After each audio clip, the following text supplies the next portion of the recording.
Good evening, everybody, and welcome to Catfish Weekly. Along with the Chad, that's me. I got these two thorns between my, by my sides here. We got Josh, the weekend angler, and Lyle Stokes, the one and only Catfish Weekly himself. Along with two guests here tonight, we're going to start out with Mr. Ted Ellenbecker here in just one moment. Because you know, Ted, I've got lots and lots of adoring fans out there. And I got to say hi to them real quick. If you don't mind, sir. You got to do it. You got to All right, buddy. All right. We got Mr. Mike Sampson. We got member Rigging for Fatties, member Brian B. Catfishing, Lynn from Catfish Fever and Outdoors, member Twisted Fishing TV, Pontoon Jody Catfishing, member Uptown Chrissy Brown, Dan Brewer, Northern View Outdoors. I was going good there for a second. Yep. David Altizer, Jersey River Rat, Skip from Clearview Outdoors. I all of a sudden can't talk. We got Smeater of the Cedars, Eddie, Northern View Outdoors, Catawba River Catfishing, Benoit Fishing Outdoors, Two Stands Fishing, Dale Hayslip, 922 Crappie Barbecue, member Cool Cats Fishing, and Sean Abney. We got 39 awesome people in here. If you wouldn't mind hitting that thumbs up when you come in, we'd greatly appreciate it. What's up, Mr. Joe Newman? All right, real quick. Again, we got Mr. Ted Ellenbecker along with Keith from Fishing and Stuff. He decided to join the panel tonight, so I couldn't time him out. Greatly appreciate him. We're going to get into some great information here. Right after we talk to Mr. Ted Ellenbecker, who's got an outstanding event going on this Saturday, 12 p.m. Central, 1 p.m. Eastern. Correct, Ted? Yep, that'll work. That'll do. All right, my friend. Well, I'm going to turn it over to you to tell them what is going on this weekend. Okay. And to start with, I want to thank you guys for letting me do this. And you got a good show lined up, so I will not take a lot of time. But I got some information about Saturday. This Saturday, the 6th, we're doing a seminar series, 3 seminars at the outdoor campus in Sioux Falls, South Dakota. And I'm just going to let you know what the seminars are, and then I have a little bit to add at the end, and I'll let you go. The first seminar starts at noon, and that is the Any Fish, Any Water seminar, which deals with locating fish and understanding why some structures hold fish and some structures just don't. And there's reasons for that. And obviously, you know, the more fish you connect with, the better your odds of catching more fish, right? That's what that one deals with. The second seminar starts at 1:10. This is a flathead specific seminar. And timing on this is beautiful. For you guys getting ready to start chasing them, if you aren't already, if you understand these fish and how they work the water and the 3 structures that they use, the structure types, why and when, and you know the deal period, you can completely connect with the biggest fish in the water if you use it. We're going to cover that. We'll have a Q&A at the end of each. The third seminar is going to be a little different. It's for more of the northern fishing a little bit. We're going to do a walleye seminar. But the difference is we're not doing the complicated stuff. We're going to simplify it. Okay? High percentage presentations, use of bait, but we're leaving out all the muss and fuss. Okay? We're going to make it easy. So that's the 3 seminars. Now, the neat deal about this that I don't think's ever been done before, Catfish Weekly is going to broadcast all 3 of these seminars, the entire event. And the reason it's important, Saturday is supposed to be kind of a nice day. If you guys are out fishing, that doesn't make any difference. Just log in, come on in on either Facebook or YouTube, Catfish Weekly Live, and join us. And that's it. I hope you all come on in, okay? And I want to thank everybody at Catfish Weekly for letting me speak that piece. Have a good one, guys. It's going to be a great show. Thanks so much, Ted. We appreciate it. We'll make sure we get everything lined up and good to go on Saturday morning, and I'm looking forward to it. That's gonna be a good seminar for sure. Yeah, it'll be a lot of fun. It'll be fun. The stream for that's been set up, ladies and gentlemen. If you want, go ahead and go over and check that out. This is the thumbnail you're looking for. Click on it and make sure you hit that to remind you so it pops up and you don't forget about it. Because obviously, if you've ever watched a seminar by Ted, you need a notebook and you need to pay attention because he's going to teach you a That's lot. right. That's the truth. That is the truth. And you will for these. These have been updated. So All right. That's awesome. Thanks so much, Ted. We'll take good care of you, buddy. thank you guys. Have a good night. You Thanks. too, Ted. You too, buddy. All right. Now to the main attraction, me. Oh, God. Josh, you ever notice that when we're not feeling well, he just kind of he steals just the runs show? with it. Yeah, It's kind of what I do anyway. Well, look, I mean, we've had Keith on here before. Yeah. And there is a lot of YouTube creators that watch our channel. There's a lot of people that just fish, a lot of people that maybe even do DIY. So if you haven't checked out Keith, apparently he does some DIY stuff over on his channel. I've never watched him, but they say it's good stuff. But Keith messaged me, I don't know, a few weeks ago, and he said, "I am dying to get back on Catfish Weekly with you. I'll do anything." And I said, "Look, this is the format of the show that we're going to do, Keith, and you're going to teach some people some stuff." That sounds about right, Keith? Yeah. That's useful. Okay. Yeah. All right. Long as we're on the same page there. No, like we've been talking here, me, you, Lyle, Josh. How to make this maybe even a little bit different. But there's a lot of people that are always trying to grow their YouTube channel, us included. You being some of our, the community's idol, if you will. We want your greatness to be blessed upon us all with some knowledge. So I think we want to go through like the entire process of how to make our videos better, because I'm going to go fishing and I'm going to make an epic video, but I have to catch fish first, right? Yeah, sometimes. What do you mean sometimes? I went fishing with you up at the ice bowl. We didn't catch nothing. I'm there. Pretty cool video. You don't always have to catch fish. I mean, I guess that's subjective, but you don't have to catch fish. I thought the video was great at the ice bowl, and we didn't catch anything. So, And that's kind of where I was going. I was being the devil's advocate, I guess you could say. And yeah, you don't always have to be about fish, but so with that, because obviously you knew going to the ice bowl, we'll break that down a little bit. So we knew you going to the ice bowl, you at least weren't going to beat me in a tournament because you've never done that. But two, if you didn't catch fish because you were with who's that? A Catfish Chris. So the likelihood of catching fish was probably low too. What was your thought mentality of creating that video? Were you going to make a fishing video or no? yeah, I was going to make a fishing video, and I just wanted to film everything possible because it's hard to be creative editing if you don't have a lot of footage. So I was just filming everything that I could, and I don't know, on my videos, I probably filmed several hours of footage, but I only used 10 minutes of it. So you got to have a lot of footage so you can have stuff to cut out. But you don't always have to catch fish unless that's what you do. If Yeah. that's the purpose. That's not my channel. My channel's more about humor and DIYs and stuff like that. So I can get away with not catching fish.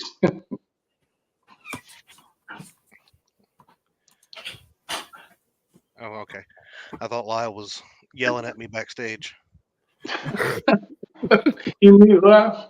Don't mute live. I didn't do anything. So, okay. Probably Dockery. Yeah, it might have been. Sorry, I had to answer my boss. So I guess really, that was a good example though, just to kind of break the ice though.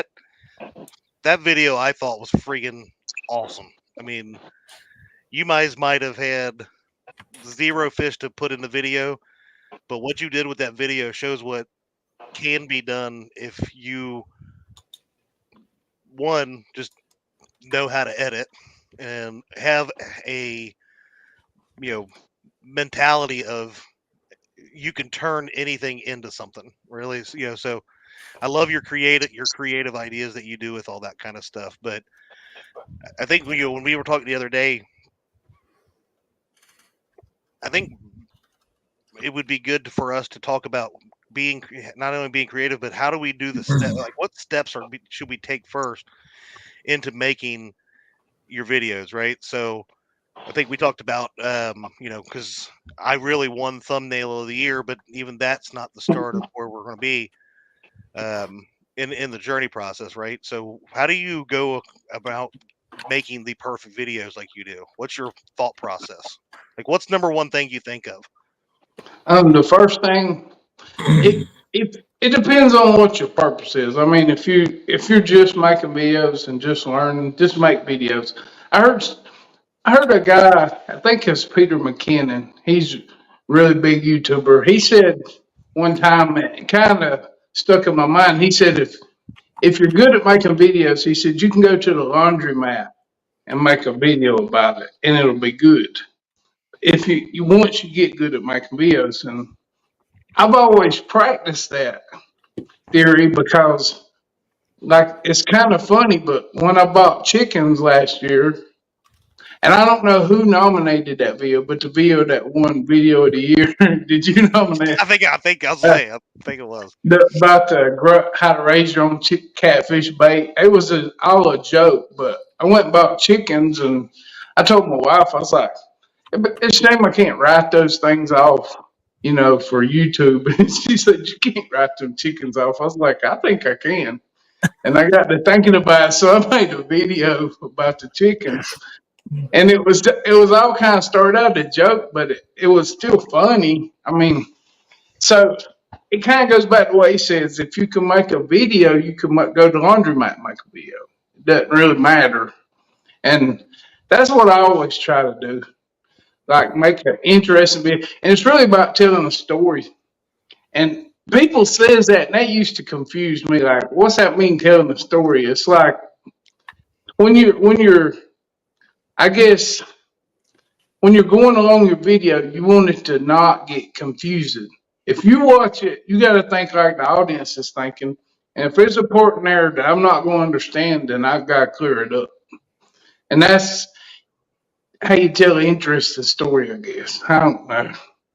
But where you said, where do you start, though? I think where I start is, if you want to get views, if you got a channel and you want to grow it, then you have to do research. And you have to research what people are watching. Because I've heard YouTubers say, I'm just going to make videos about what I want to make.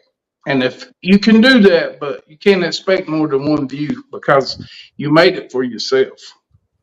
And if you make videos, if you want to make videos that get a lot of views, you got to see what people want to see. You know what I mean? You got to do the research, see which videos are getting views and which videos are good subjects. I guess, is that a good place to start? Yeah, I think so. And I hate to do this, but I need to see what this call was about. So I will be right back. But yeah, if Josh and Lyle would continue, because the step process, subject, I think, is what we need to talk about. What is your subject? Doing research and stuff like that. But I'll be back as soon as I can, guys. Okay, no problem. Well, subject, you'd be like after you do YouTube a while, Josh has done it a while. I mean, you do live streams, but it's still about subject. You're looking for people to bring on and stuff.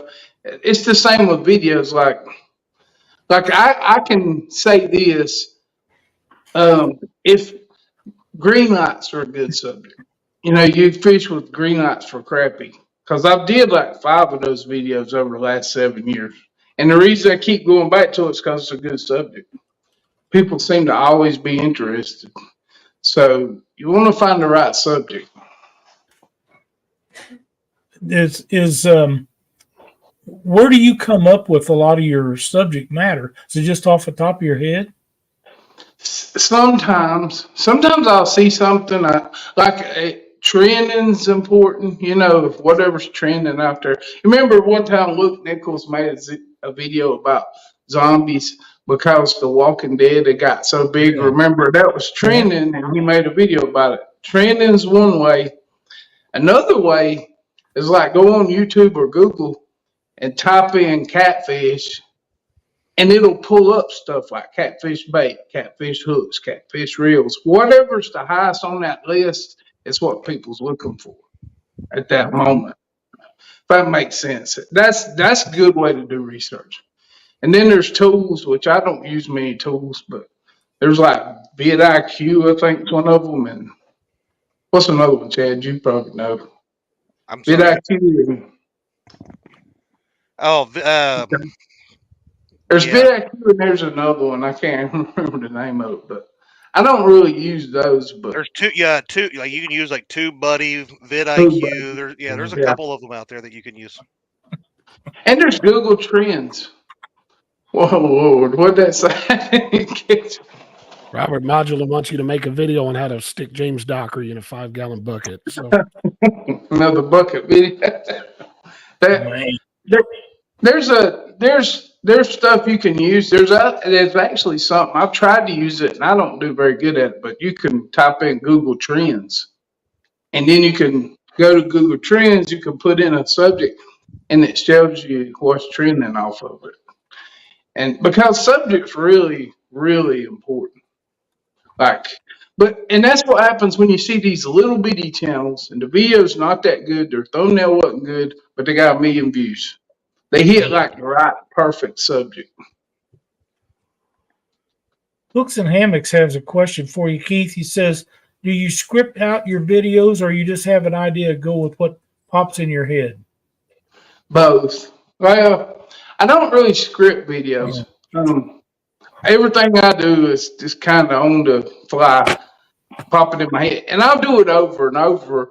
If I do it and I think of something that would be better, which is hard for you because y'all are doing live streams all the time. Well, except Josh and Chad does videos some.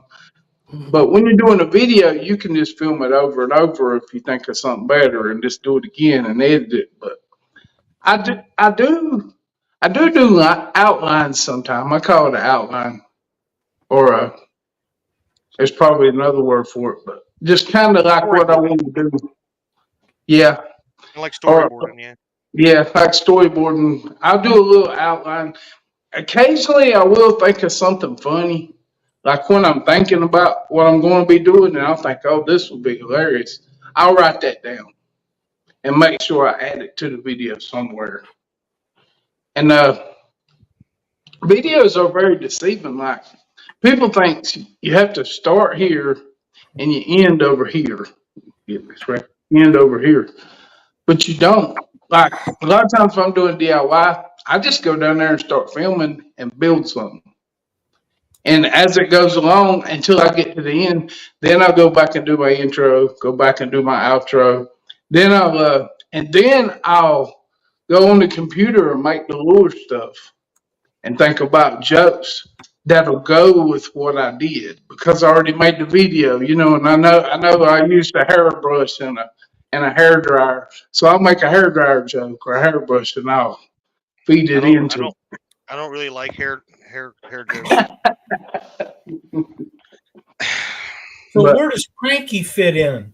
How do you come up with his lines? And where do that's what I was saying. I usually do him last because I know everything I said, what I was working on, and I can think of like, okay, I need a bucket joke or whatever I was doing. You know what I mean? I did something with fishing hooks, so I need a fishing hook joke. And then I'll do his last usually. That's just how I do it. Can we steal that to Chad as a side thing, Cranky? What? Can we steal that name? Can we steal the name Cranky and tag Chad as that? He's pretty cranky, I think. I think it's probably his alter ego. He's a little smart of it. It's cranky, I meant. Cranky. Oh, I'm sorry. I misunderstood you. Oh, yeah. Okay. They Oh, yeah. kinda- Yeah, bring it back in, fellas. Bring it back in. So, since you guys went from beginning to the end of the process there, let's go back a little bit. Okay. I was just talking about the outline, basically. Look, I had this show scripted from front to end. I step on for 2 minutes because my mom wanted to know if I wanted socks, and it was that important that you guys went astray. I'm just saying. Okay, continue. All right. So where we left off when I left was we were talking about, you were talking about searching, creating an idea in your head, like of what you want to do a video on, right? And doing trend searches for keywords or what's trending right now, whatever. You have you have your idea.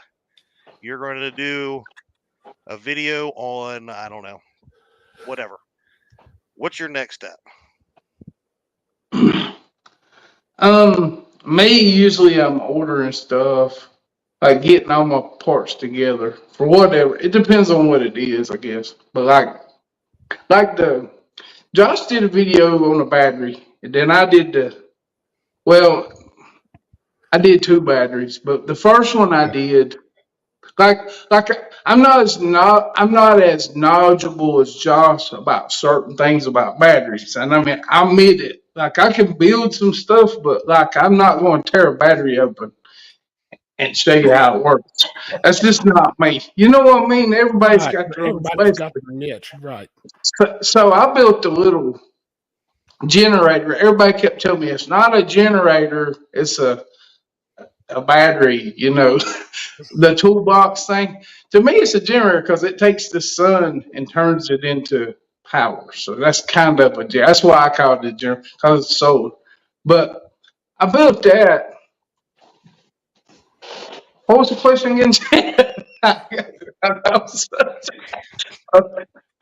That's you lost me. Oh. Okay. Yeah, you're good. You asked me how I got ready. So yeah, what's the next step after you figure your subject out? Well, that video in particular, I was talking about. It was really complicated. A lot of stuff went into that toolbox. Just to round the parts up took me like a week or 2. And sometimes I'll get behind, and that's usually what's happening is I'm having some kind of trouble. But there was just so many parts on it. But that's basically, I get all my ducks in a row. I try to get all my whatever's going to be on the video. Make sure all my cameras are charged. That sounds crazy, but I go down all the time. My microphone's dead, my camera's dead, and that just kills your workflow. Yeah. When you're trying to get done. But I guess that would be the next step. All right. So you got your subject. You got online and you spent all of Pebble's money buying your stuff. Yep. Then what? Then I start filming. Yeah, you've done your research. You said you did research because you're not as smart as Josh. Yeah. No. I do what I do. Like I can't do everything. Actually, that's why I do what I do. Like a lot of people sees me have success. Okay, they'll see me have some success, and they'll go, well, "I'm going to make DIYs," but maybe they're not very good at it. So don't do that. You know what I mean? Like what Josh does, I'm not messing with that. There's guys, great videos are like on depth finders, but I don't know enough. I mean, I know how to use my depth finder, but I can't teach a class on it, and I'm not going to make a video about something I'm not good at. And I'm good at making stuff, if that makes sense. Absolutely. But go ahead. I'm sorry. No, I just said absolutely. You've obviously found your niche on that, and you hone it. So. And the next step was what? After we get the stuff together, I go down there and start.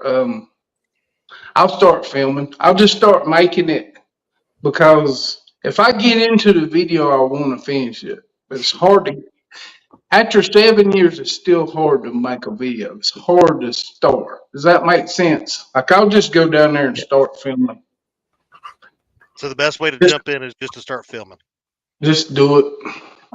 And I refilm sometimes if I don't like it or whatever, but I just go down there and start filming. Because like I said, you can put the beginning last. You can film that part last.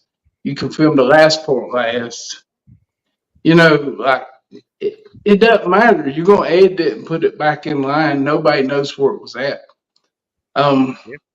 Like for instance, the Ice Bowl video. I could have, I didn't, but I could have went by Catch the Fever on my way home, and you wouldn't have knew the difference. Mhm. That makes sense. Like I could have stopped by there, filmed all that when I was going home. You still would have thought I stopped by there on my way. I didn't because it was true. I actually went by there and I was like, I know that store right there. And I realized where I was at and I stopped by there. That was an accident. I was gonna say, I think it worked out it being an accident perfect because I don't think Caleb and them would have been there whenever you was returning because they were probably still packing up everything to head home to that trailer. Yeah.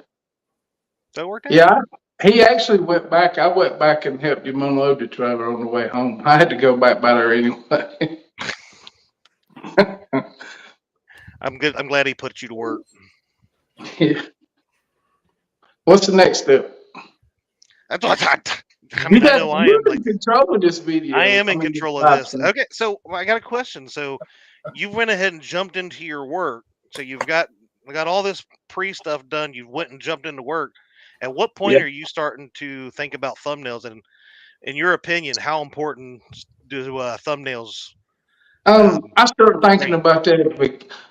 I hear big YouTubers say all the time they won't make a video until their thumbnail's finished, and that makes a lot of sense to me because when I start the video, I'm thinking about the thumbnail the whole time. Sometimes I'll have it made and it's perfect before my video's even finished, and sometimes it's not. But I'm working on the thumbnail the whole time. And another thing about thumbnails people don't realize is like if you put a video out, you put a thumbnail on. If it doesn't perform, make another thumbnail real fast. Like try something totally different and throw it on there because YouTube's very fair, right? Some people think the algorithm hates them or YouTube's not fair. YouTube's very fair because it gives everybody impressions. It gives you a chance. And if people's clicking on it and watching it, it just keeps on showing it. And so YouTube's fair, and a lot of times if a video don't perform, it's because my thumbnail's wrong. Because if it was all about subscribers, I wouldn't have had a video 6 months, 8 months ago that got 30,000 views. And the two before it had 200,000, two after it had 150, and the one after that had 1,000,000 and something. You know what I mean? Like my views go up and down too. Like YouTube's fair. But that must be because you're just inconsistent, right? No, Consistency is the number one thing in YouTube to keep on the algorithm, correct? No, no, consistency is important. It's important. Like the more consistent you are, for one, the more money you can make on YouTube if you're monetized, if you stay steady. But consistency does play a small role because everybody talks about that. And I was talking to Chad the other day, and I sent him a couple of channels, and I was like, go get these so we could look at them because one of these channels has 4 videos. So the guy's only made 4 videos on the channel. Every video has like 200,000 views. And that guy there, how many subscribers? So this is the first one. You gave me 2 channels, and it's weird because both of them have 4 videos. But Learn by Leo has 26,000 subscribers, has been putting out videos for 6 months, and their lowest is 72,000, 83,000, 262,000, and 231,000. And how far apart are they consistency? He's got 2 at 6 months old, 1 at 3 months, and 1 has been out for 13 days. So his consistency is terrible. It's like one time when Bobcat was on here with me, I was talking about, I said, Mark Rober only does one video a month. And, you know, like a lot of people goes, well, you're way up here. But that guy's only got 4 videos.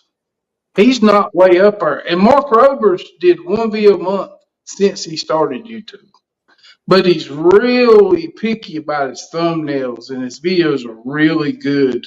Like, quality plays a way bigger role in YouTube than consistency.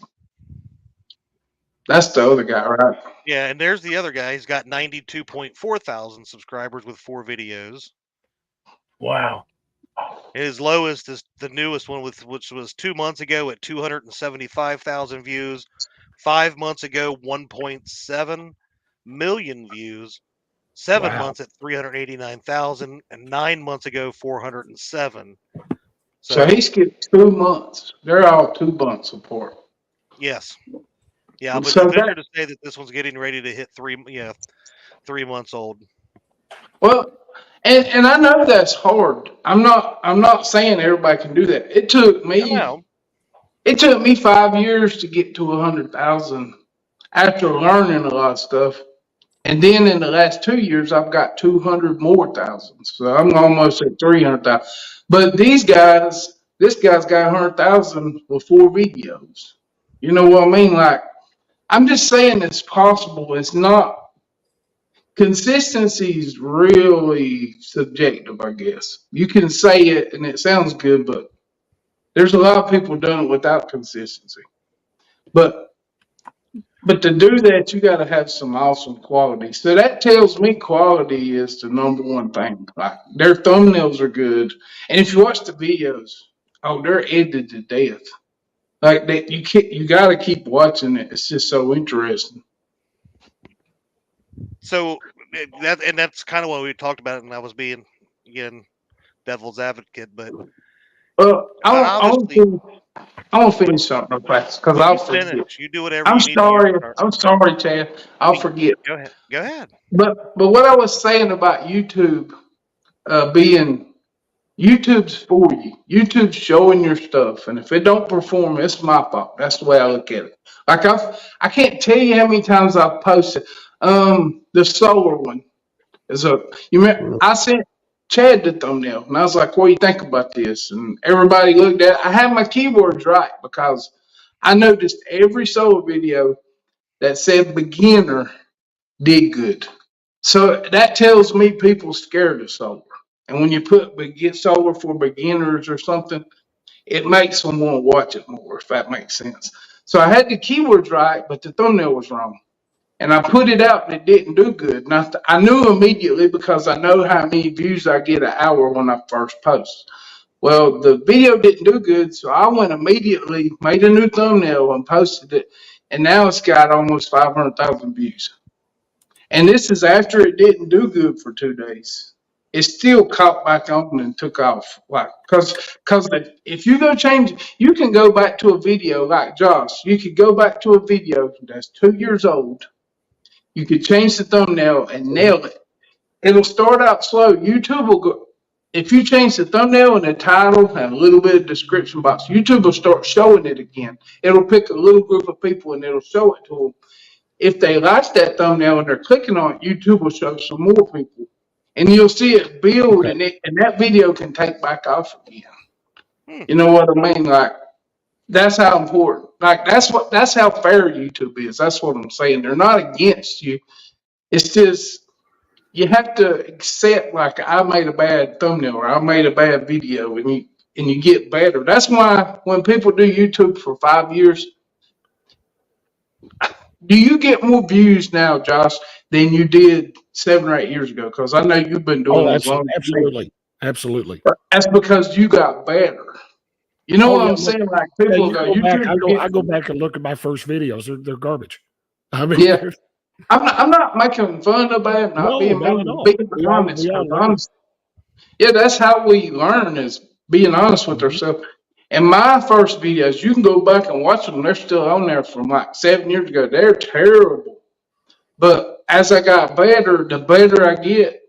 The last 2 videos I did took me 3 or 4 days to edit them. Just to edit 3 or 4 days. But the harder I work, the better I get, the more views I get. You know what I mean? And the better my thumbnails get. So it's very important. No, I well, didn't mean to cut you off. no, you're fine. This is all about you, bro, and making everybody better. But no, so seriously, so with thumbnails and stuff, because I think this is going to be a common thing, but with not just thumbnails, but editing software, which we can get into. But what do you use for thumbnails, or is there multiple things, or whatever? Multiple things. Like I have an app. I've did it all kinds of ways over the years. Like if I want to remove a background, I'm not much on Adobe. I have tried to Photoshop some, but I'm not much on it. And I know that's probably the best. But I found an app that removes thumbnails really good. So I use that app to remove the background. And then I have an app that I like the fonts on, and I use that just for my fonts. I color grade. A lot of times I use my computer. I use Power Director. By the way, nobody's ever asked me which editor I use. I've been on a bunch of everybody's like, oh, Keith likes to edit. We know they'll go to the next. But everybody uses something different. It doesn't matter what you use. You should use what you can afford, first of all. Mm-hmm. Because when I started, the reason it was only 2 good phone editors. I edited on my phone at first. And one of them was KineMaster. It's a really good phone editor. But it's expensive. And then there was Power Director. When it first come out, you pay $5 to remove the watermark and it's good. So I used it, and then I went to the computer. I just stayed with it. But I use Photo Director, part of Power Director on the computer to color grade. I use different things like to do thumbnails. I don't really just use one thing. And it depends on what I'm doing too. Yeah. I've been playing with AI a little bit. It's complicated. Like it's hard to find a good one. I have not had any luck with that. It comes out looking like. I get mean, weird honestly, that picture that we used for the thumbnail tonight was a screenshot I took of Lyle yelling at me, and I asked him to make it in, making it using AI, and that's what it came out as. Yep. I think you can use that. The video with the ice bowl, it had Trump on it talking. That was AI. I played with it some, but I'm not very good at it. Yeah, I haven't done well with the AI stuff at all either. Now, there's people out there that's killing it with AI that making different pictures and stuff, and I don't know. I have one person that actually, I think it was last week's show. The thumbnail was something they did in AI that they had sent to me, and they do very, very well with it. They understand it apparently. Them young kids. So, I mean, Buck Williams, if you're listening, appreciate you, buddy. So everybody knows it. I don't really yell at you guys too much. Yeah, on camera. If he's having to defend himself behind the stage here. That's not true. Josh, you got to help me out here. I might have to take the fifth on this one. Oh, man. All right, so you've picked your subject, you've done your research, you've got a killer thumbnail that you're proud of. I mean, I don't know if you want to dwell anymore on the thumbnail, like do's and don'ts. We can do that. There's the big one right there. Right there. Pebbles has to approve the thumbnail. There you go. Yeah. Yeah. She does. She's good at it. Found Keith's secret weapon right there. So, well, I mean, I think that me and you know, I don't talk to Hagen Groots much anymore. We just stay busy, but we used to talk a lot. I make a thumbnail, and it was funny. It didn't matter if I liked it or not. I might like a different one, but I take it to my wife, and she'd say, I like that one. And then I'd send them to Hagen, and I'd be like, which one you like? He'd always like the same one she did, and if I listened to him, the video would do good. So I learned to listen. You think you would have learned to listen to your wife a long time before that, but Yeah. that's okay. We won't dwell on that. So I think too, because I know I've talked to you several times, and I don't know if anybody's went back and started looking at the Catfish Weekly logos that Josh and I are working on and stuff, but we're trying to take the knowledge that you've given, to us as talking to you through the shows that you've done, but little things like taking Catfish Weekly out of the logo and focusing on the content that we're creating for the show, that sort of thing, right? So what words of advice would you give that you think of when you're attempting to make a good thumbnail? Speaking of what you was talking about, first of all, this is just my opinion. You can listen to whoever you want, but Lyle's all the out for storm gurus, sirens. huh? What'd you say, Josh? Hey, is that Lyle's Josh? storm sirens are going off. Yeah. Oh, okay. This is just my opinion. Like, I watched those same gurus when I was coming along. And if you've ever noticed, I don't put my face in the thumbnail. I don't put fishing stuff in the thumbnail. Like, the gurus will say, how you see a lot of little channels and they'll have their logo down in the corner because the gurus say to do that so people know who you are. But my opinion, make the best thumbnail possible. Leave you out of it because, like, I may have 300,000 subscribers, but I want a million. Like, I'm after people that don't know who I am, in other words. And when you're growing, you're after people that don't know who you are. So it ain't about, you can't put your logo in there. New people do not care because they don't know who you are. Make it so enticing that they need to watch it. I guess they don't need to know who I am, if that makes sense. Like, a lot of people put their face in it.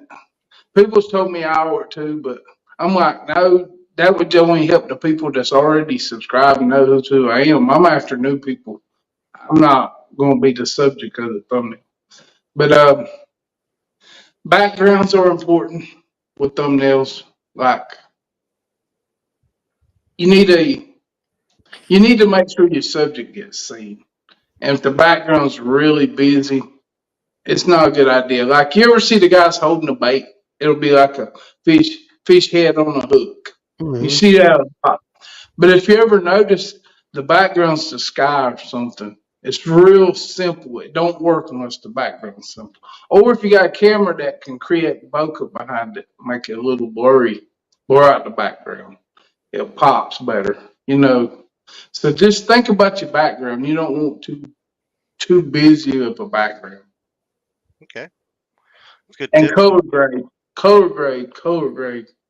Like, even if you don't know how, it's just something I was like, I'm gonna learn how to do that one day, and it helps. Because you don't know. It's not really all that hard, especially if No, a lot of people now are using things like Canva filters. or filter. Yeah, and if you Yeah, figure it filters. out, just go in and start playing around with different stuff. I was gonna say, if you need to go to like the Lyle may need to step away for a minute. yeah. I'm not feeling with you. Well, that and they've got some storms going through. There's a lot of storms going through the Midwest right now. He's got some baseball size hail in his location right now. Yeah, so we're really want him and Cindy to be safe. So go. Yeah, that's coming out now. Baseball size hail headed into Buffalo, Missouri. So, and we all know that he is not a baseball player, so he will not be able to hit it out of the park. So, but we want you to make sure that you are safe and you don't get everybody else that's watching tonight. If you're in the path of these storms as well, you need to be careful, keep an eye on it, and listen for weather updates as they come along. So we did have one question in chat here. I had to go back and find it. And I'm going to expand on this one too. Northern View Outdoors wants to know what category you would do for catfishing, whether it be sports or entertainment or whatever. And I will add on to this, does selecting that category on YouTube affect it at all? Or can you pretty well throw anything that you want? I think you can put anything you want. I've always, there's a lot of stuff in entertainment that I don't like because And you know, people disagree with me. I don't mean to hurt anybody's feelings, but there's a lot of woke crap out there now, and I feel like if I do entertainment, I don't know what commercials it's going to show because that's all the Yeah, category. you're probably not It's wrong. like a tip for YouTube. So I do sports, and another reason, the main reason I did sports was because I kind of watched Luke Nichols because Luke Nichols, you know, Josh knows as good as I do. He was one of the first big Yes, he guys was. that grew really fast, and he did sports. So because you can look on Social Blade and see what I'm doing or what Josh is doing, what Chad's doing, but I feel like those categories I played around with it. All it is kind of help the algorithm know what commercials to show. If you say sports, it's going to do more like Bass Pro Shop commercials and fish, you know, fishing reel. The algorithm's really smart now. Don't really probably doesn't matter that much what you put on there. It's probably going to figure it out itself. But Yeah. I've Their always AI. done stuff. I figure I they're don't think it hurts the video. In other words, I don't think it Yeah. has much to do with it. Let's I would see say their here. AI is pretty next level compared to anything we get to see. Yeah. So Palmetto But- Cats wants to know, does having a southern accent help with your views? I think so. I think it does. Yeah. I get a lot of insults too, though. You know, but it's kind of weird. Like some northern people like it. A lot of them hate it. Some of the southern people hate it too, and some of them love it. But a lot of Australians love it. I don't know why. And I know that you can look and see where people's from in your analytics, but a lot of them will go, "I love your accent, mate," and I'm like, I like Australians' accents personally, but it's if you notice, it used to bother me at first. Like I'm not well spoken, not that attractive. You know, when you kind of beat yourself up when you first start, like who would want to watch me? But if you pay attention, like Duck Dynasty, you know, I've said this before, Si, he's not well spoken, he's not attractive. People loves him. So that really don't have nothing to do with it. I think it's how outgoing you are on your video, like your personality, more than what accent you have. That makes sense.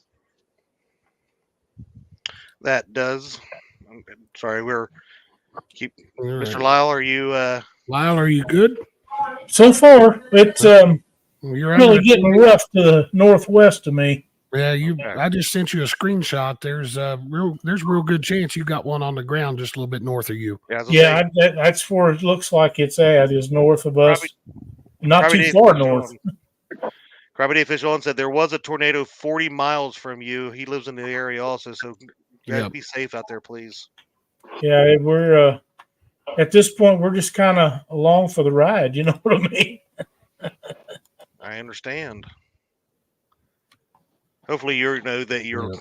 so low to the ground already, it'll just go right over your head. That's Docker you're thinking about. Yeah, Christina's sending me fine, screenshots from Ryan Hall, so Okay. he's showing buffalo now. It formed in her backyard. What? It formed in her backyard. She said her backyard looked awful. And there's sirens going off on that side of town. Okay, I guess has one's forming in Heather, my daughter's backyard right now. So Oh Lord, yeah, that's Damn. not that far either. So no, that's not very far from me. no. No.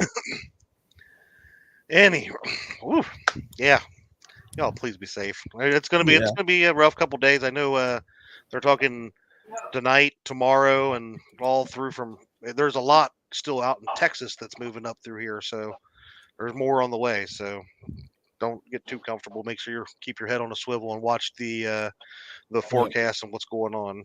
Yep, get you one of those NOAA weather alert radios. You know, they don't cost a whole lot of money and they'll work even when your cell phones don't. So Good idea. Let's see. All right, Mr. Fishing and Stuff. After your thumbnail. Ugh, what's the next step?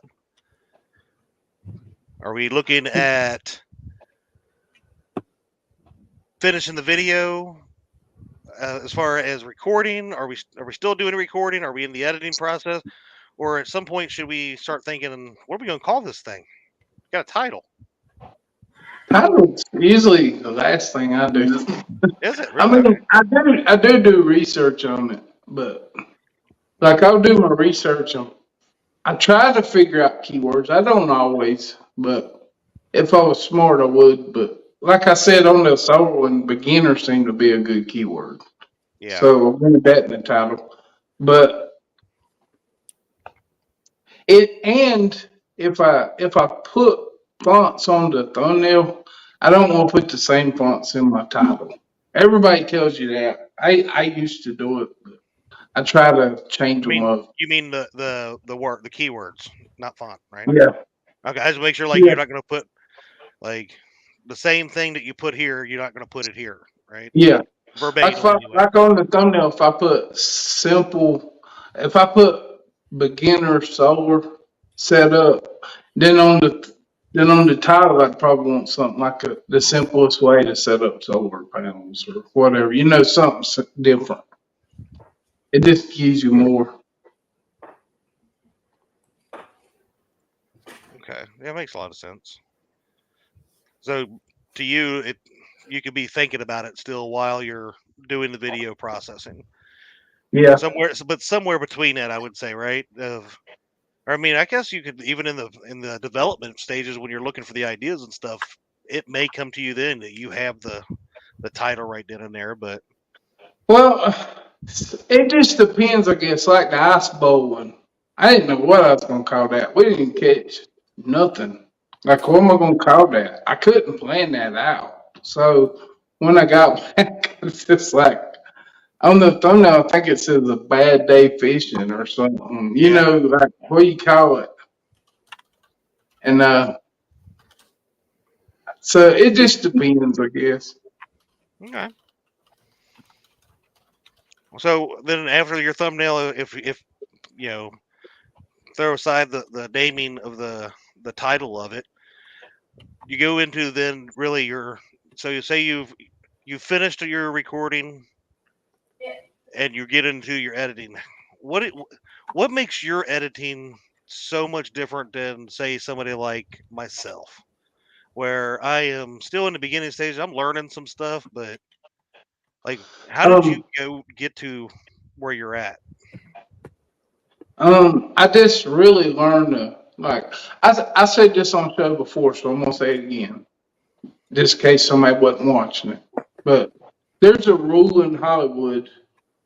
I don't remember what it's called, but I call it the 4-second rule. That's just what I call it. But it's basically every 4 to 6 seconds something should change on the screen. What am I say? She'd like to know, would you ever do a frozen shocked face on a thumbnail? Shocked face? Maybe. Frozen shocked face. Like, oh, Maybe it works for some people. I don't really do faces too much, but I guess it depends on what the video was about. If I needed that, intense reaction, Yeah. I don't know.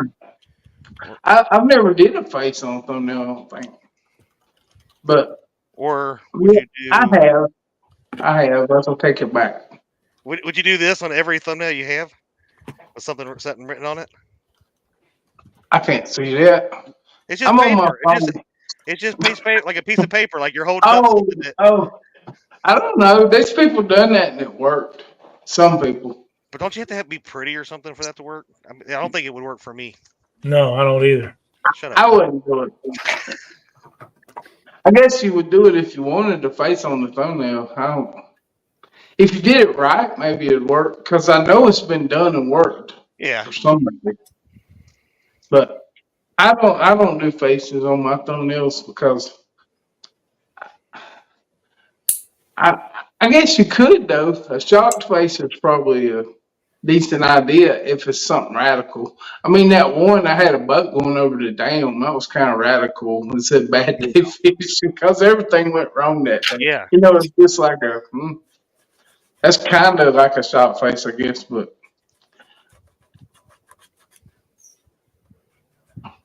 Repeat your question, because I think I got to because of the other question. I know those other two. You always got to reel you in. Now, just so getting into the editing process. One, like, how do you go from where you started at?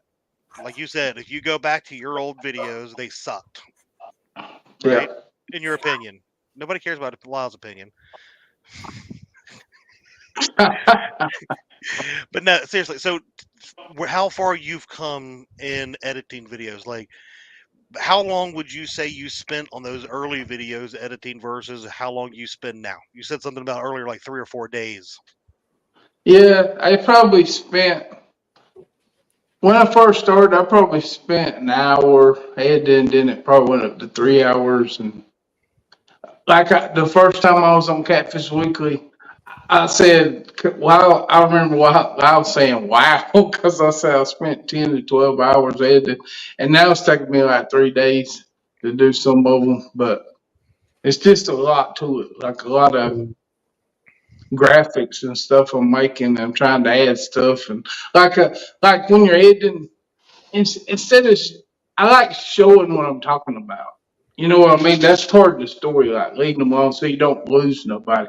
But I'll show the price of something on the screen, but I'll show it like that. And then if you notice, it'll zoom in like that and a circle will go around the price. So I don't lose you. You're following me completely. Like while I'm talking, it goes boom and zooms in and then the circle will go around. But it keeps from losing your audience and them going, I don't even know what he's talking about. You know what I mean? You got to break it down and make it simple. And then sometimes you got to let them figure it out, like a joke or something. You don't tell the punchline. There's just different ways to thinking about editing, I guess. But editing, I was talking about the 4 to 6 second rule. Every 4 to 6 seconds, something needs to change. That's what they teach you if you take film class. I didn't know that at first.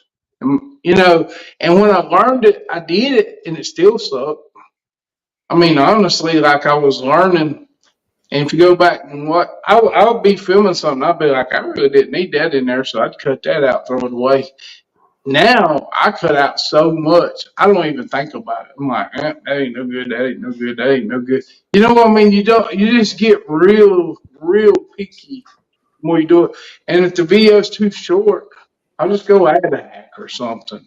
You know, and sometimes I'm editing and sometimes I'll think of something. Sometimes my wife will give me an idea.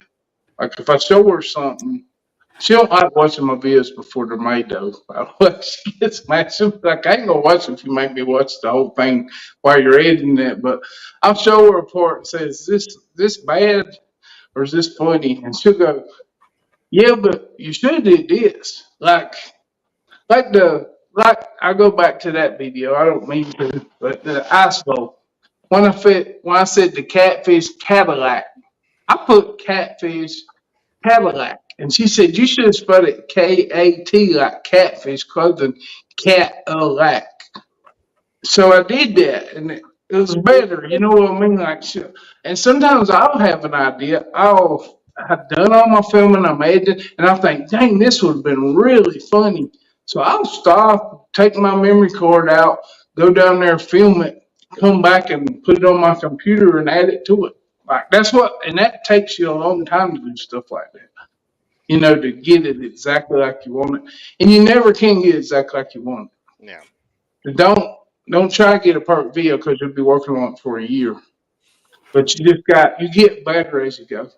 And probably the most important thing to understand about YouTube is people that's good at YouTube. And I'm not talking about myself. I'm talking about the big people that's good at YouTube. They're YouTubers. And that's what, it sounds so simple, but most of the time when I see little channels struggling, it's because they're not doing research. They're not learning how to take pictures. They're not learning how to film or upgrade their audio. They're not learning to edit. Like, they're not interested in that. They're fishermen. You know what I mean? Fishermen doing YouTube. The people that's really good at YouTube are YouTubers that know how to fish. Does that make sense? Like they put us, like how much time do you put into a tournament? When you go to a tournament, you're sitting in there on avionics, eating dinner with your wife, looking at the map, trying to figure out all the locations. You're watching videos about hooks and the best line and why you use mono versus braid. You're studying all this stuff about fishing because you're a fisherman. But if you want to do good at YouTube, you got to be a YouTuber too. Does that make sense? Like you got to put that kind of work into the other side of it. It's got to be balanced. You can't just totally stink at fishing, but at the same time, you can't stink at YouTube either. You got to balance it, like be a YouTuber. Yeah, that's what I was kind of wondering, like compared to even in the DIY, right? You being most of everybody here watching is got fishing in mind when they're out doing YouTube stuff. But even in your DIY to the fishing, I was going to ask how much do you compare the time you invest into creating the video versus like the pre, right, versus the editing, right? Is it kind of like you said, like that balance of 50-50, like in mindset of everything that you do, or is it Well, as you get better at editing, you'll get better at filming.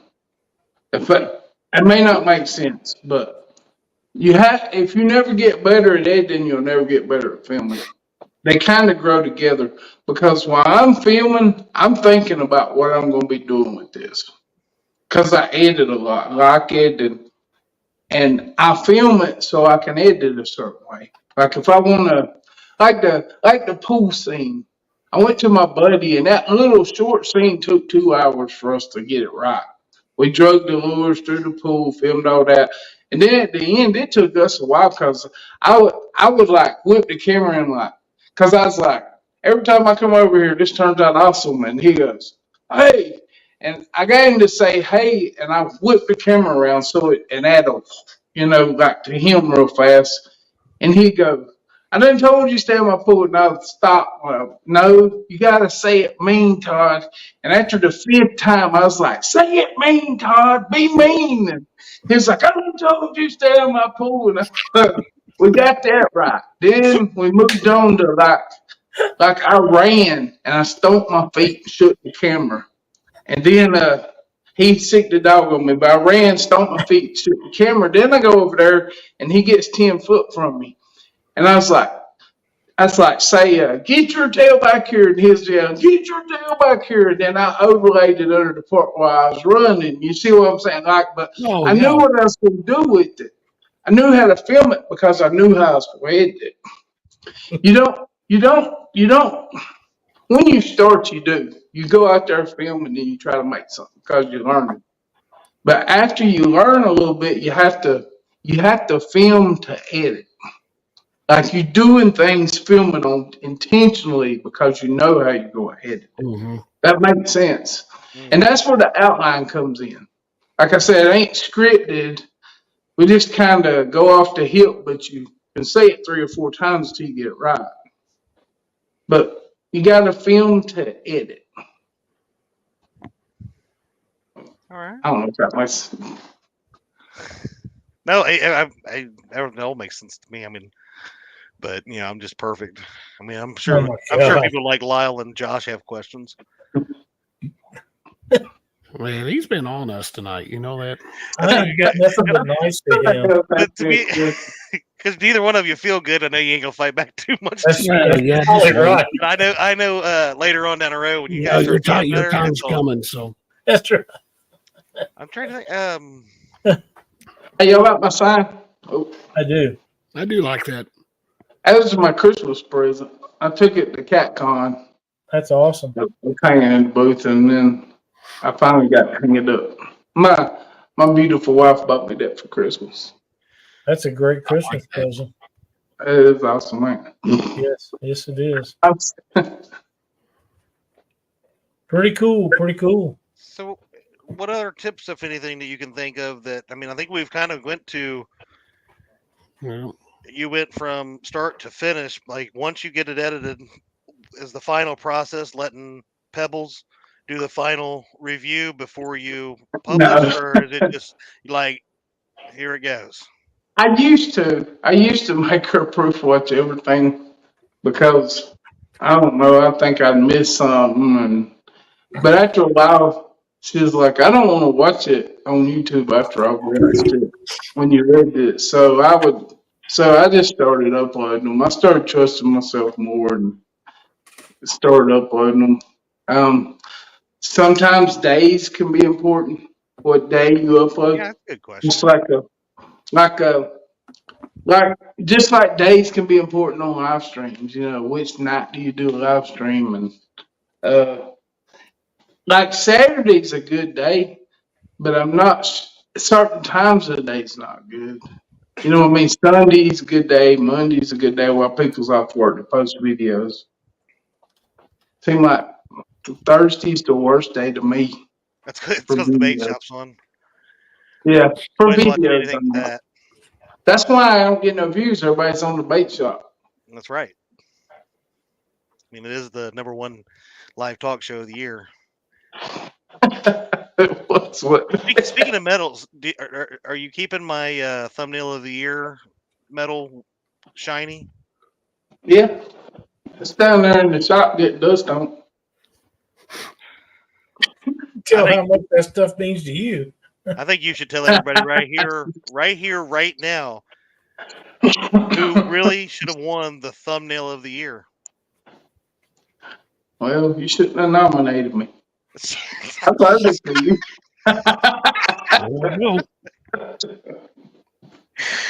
Oh man, Pebbles, will you throw that medal at him? I don't even know. Question from Freddie: how much do you like Freddie? He's working on something thanks to you, but it depends on your answer if he will stop or finish. How much do I like Freddie? What was the question?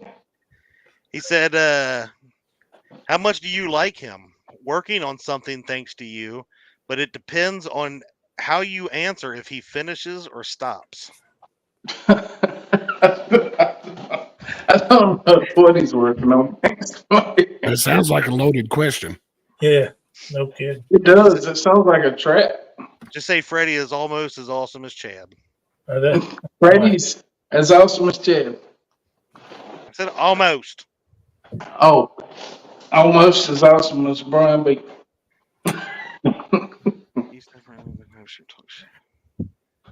Oh, Lord have mercy. Now, Northern View is saying Keith's next project is a live stream talk show. Add another golden whisker in the toolbox. Only if he gets me as the co-host. So there's a unwritten rule. Josh, have you seen any other questions I missed? Did I do what? Have you seen any other questions that I might have I was missed? looking through there. Didn't see any. Freddie's elaborating. He said rod. Hint, hint. Oh, yeah. Yeah, I told him what kind of rod I wanted. Told him he needed to sell one so I could buy it. And I think he's working on it. Let's see. Let's see. There was one. Scrolling. But it's been a while back. That's a good point Freddie's bringing up. Like if when we was talking about subject being so important and not doing YouTube with the attitude like I'm going to do what I want to do, because you can, but you can't expect one view, yours, if you're doing it the way you want to do it. Like Lyle makes rods. There's a lot of rod companies in our community. You know, Big Catch the Fever, Tangle Cats, Chatter Cats. There's tons of them. Mm-hmm. And well, if you add all those rod companies together, there's 8 million catfishermen. I'm not talking about tournament. I'm talking about in America, out of 350 million people, there's 8 million people say they like to catfish when they did some survey on Google. If there's 8 million catfishermen, about 80 to 85% of those 8 million catfishermen use ugly sticks. Even though there's all these other rod companies, they don't even know about them. A lot of them. And well, if 8 million if 85% of them use ugly sticks, then it stands to reason 85% of them would like triggers on the rod, like bass rods have. But in our community, nobody likes triggers. We was talking about that one day, me and Ted. And you can't make a video based on what you like. That's what I'm saying. You got to make it. You got to put the trigger on it and make it for the 85% if It's you want to like get views. You know what I'm saying? I'm not, building rods, Keith. huh? If I built rods the way I liked them, nobody would buy them. Yeah, Because if I make a pretty rod for me, yeah. the first time I take it somewhere, somebody wants to buy it. Well, being the money whore I am, I'm going to sell it to them. So I no longer have it. Yeah, So I well, build myself ugly rods or ones that's not nearly as attractive as what people order. That way I get to use it to see if I like it and keep it a while. Now, that's just the way it is. But, you know, there's but you have to build rods for people. You can't build them for you. You know what I mean? Like, Yeah. everybody's different. A lot of people like black guns, and then there's other people that like shiny guns. You know what I mean, with wood stocks and stainless steel. And I know that's not the subject, but I'm just saying you have to figure out what the majority wants. I like all. And that's your research. That's right. That's what we do. That's right. I learned to research for it early. I got lucky. I really got lucky. The first video, if you go to my channel, you scroll all the way down to 6 or 7 years ago. I don't know how long it's been. But the very first video I did, me and my wife took the boat out and was riding around. She'd never been in it. I went and bought it. We took it out and we went fish a little bit. And I was like, it's the first video I ever made. I was like, I don't know what to call this. Like, I didn't have a clue. The video wasn't that great. My wife filmed all of it because I was driving and she was riding there with the GoPro. She did a good job filming it. I just didn't know how to make a video. And I posted it and I thought, I'll just call it what the boat is. Like, it's a 1754 Grizzly Tractor. That's what I called it because that's what the boat was. And we was just riding. It was a boring video. But just because I named it that, I didn't know at the time that was the #1 selling boat. But just like in cars, a Tacoma holds the highest resale value. I was looking it up on Google. Like of all cars, even Hondas, it even beats the Honda Accord. Like the Toyota Tacoma has the highest resale. And if you do a little research, I didn't know it till afterwards, but the Grizzly Tracker, that particular Grizzly Tracker was like the #1 selling boat at that time. So there's a lot of people watching reviews. Well, that video got 35,000 views, and I'm a little bitty channel. I just got lucky, and it took me a while to figure out, but it was the right subject. I mean, it's just that simple. I hit the right subject, got lucky. Yeah. What's the question? Northern View Outdoors says, how do you research what people want? Where do you go? What do you look for?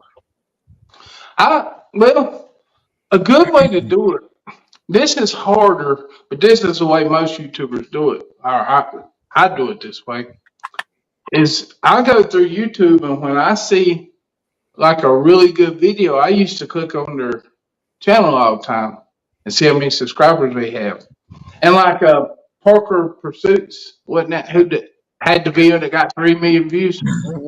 Well, if I see a video, a small channel get 3 million views, I'm like, why did people watch that? And I start studying, was it the keywords? Was it, what kind of fish he caught? I'm looking at trying to break it down, like, why did he get so many views? Because you can get lucky, but you don't get lucky 3 million times. There was something about that video people wanted to see. And YouTube kept showing it. So that's how I research. Like if I see a little channel get a lot of views, I want to know why. Mm-hmm. Because that's a good subject. Well, switching gears for just a second, it's not about YouTube. One of your biggest fans, Jody, would like to know when Keith does get to go catfishing, how many rods does he use, and And does he cast off, drag, or suspend? I'm going to say she means anchor, drag, or suspend. Depends. Mostly I drag, mostly because we live on reservoirs. You That's know, right. mostly I drag. Yeah. But in the spring, like in the springtime, I like anchor fishing. In that nighttime, I like anchor fishing. So it depends. But mostly I drag. I like to something I like to do. This is catfish, but Lyle does Panfish Nation too. So something I like to do. The reason I've made videos about it is I'll take a green light. I'll go to a dock or a brush pile where I know there's going to be crappie, and I'll anchor up, and drop my green light. And then when I see the shad and stuff start coming in, we'll start fishing. And when I catch an 8-inch crappie here, we can use them, but they have to stay intact. Like they have to be able to measure them. So I'll fillet the first crappie or two I catch. I'll throw out catfish rods. So I'm catfishing while I'm crappie fishing, if that makes sense. But that's really fun. But mostly drag during the day. I anchor fish at night a lot. Good deal. Good deal. Let's see. Squirrel. That's a good one there. Keith, do you ever search YouTube in incognito mode to see what subjects are more popular? I never search it in incognito. I know what he's saying because YouTube's biased. Like if I watch a certain subject, it's going to keep showing it to me. I know what he means, but I have a channel. I have 2 channels, and one channel is all family stuff, like my dog, like weddings and graduations and stuff like that I filmed and made videos about. Then I got fishing stuff, but I'm usually watching YouTube on my other channel, and except for Catfish Weekly, because I watch it on my phone or either on TV. And usually I'm watching it on my other channel on TV, and I like it. And then I'm watching it. I'm commenting on my phone because you can't comment on TV, and I like it on it. So see, I like it twice every week. Well, speaking of, we've only got 55 thumbs up right now for a guest. I brought that up. Great as fishing and stuff. I would love for people to, show Keith that love and give us that thumbs up, if you wouldn't mind. I know you get so intrigued with people like us that you forget, but it does help us out. Go ahead, But Keith. I never go in incognito much. I hadn't tried it. It might work great. I just hadn't tried. I don't think I've ever done incognito mode on anything there. I'm always like, what is this? I don't know if I'd be able to get it back off of incognito mode. Let's see. Uncle Jeep says, is this guy famous? I don't recall him. Get out of here, Jeep, you troll. He's a super troll. Yeah, that's what he does. He's good at it. Yeah, he's fun. That's his niche. Yeah. And I seen a question, I think, I know we missed it, and I can't remember who asked it earlier in the show, but like you're fishing and stuff, right? And you figured out your niche is DIY, right? Fishing hacks. Now, the question earlier was, how do you know what your niche is? It's something you figure out, really. It's like I'll tell you the long story that I've never told. When I first started and I did the video about the grizzly tracker and everything, I thought like most people, and I was like, I named my channel. So I was like, I got a great idea. And I named it Hook, Line, and Sinker. And after 6 months, I got to thinking one day, and I was like, I wonder if I'm the only channel named that. And I punched in Hook, Line, and Sinker channel, and it pulled up like 50 different channels. And I was like, that probably wasn't a good choice. So I changed my name to Fishing and Stuff, because when I started, I wanted to do fishing videos and some DIYs. And I did I did as much as one as the other. And after I did YouTube for probably 3 years, I don't know, it was about 3 years.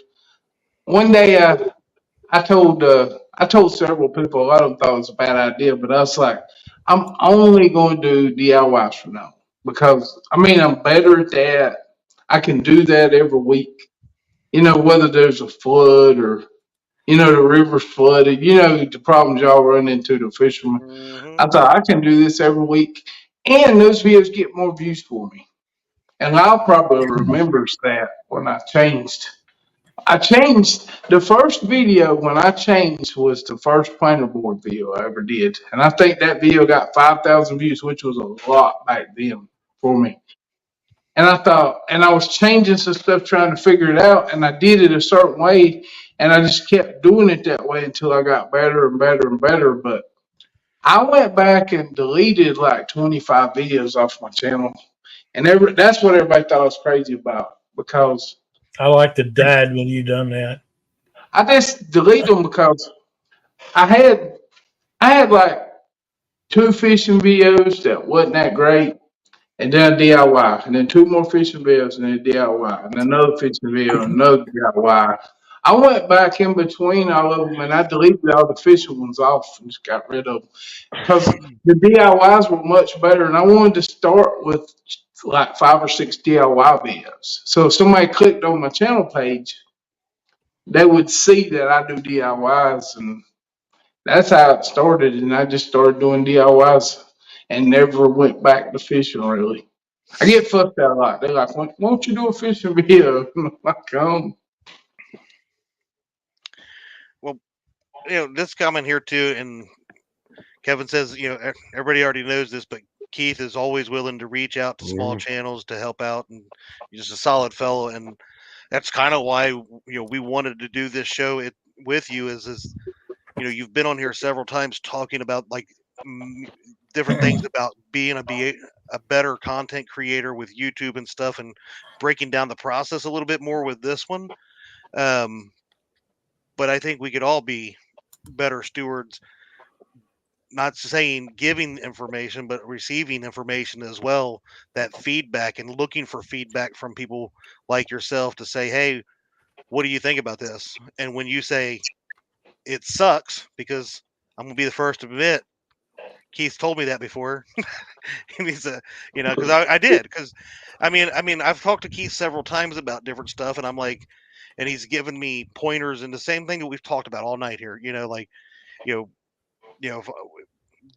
think about this, whatever your research and your thumbnails and whatever, and I'll be like, cool, I made the greatest thumbnail of all time. What do you think, Keith? And he's like, well, I mean, don't get me wrong, Keith's nicer about it, because he's like, well, how about this? Because it's not awesome.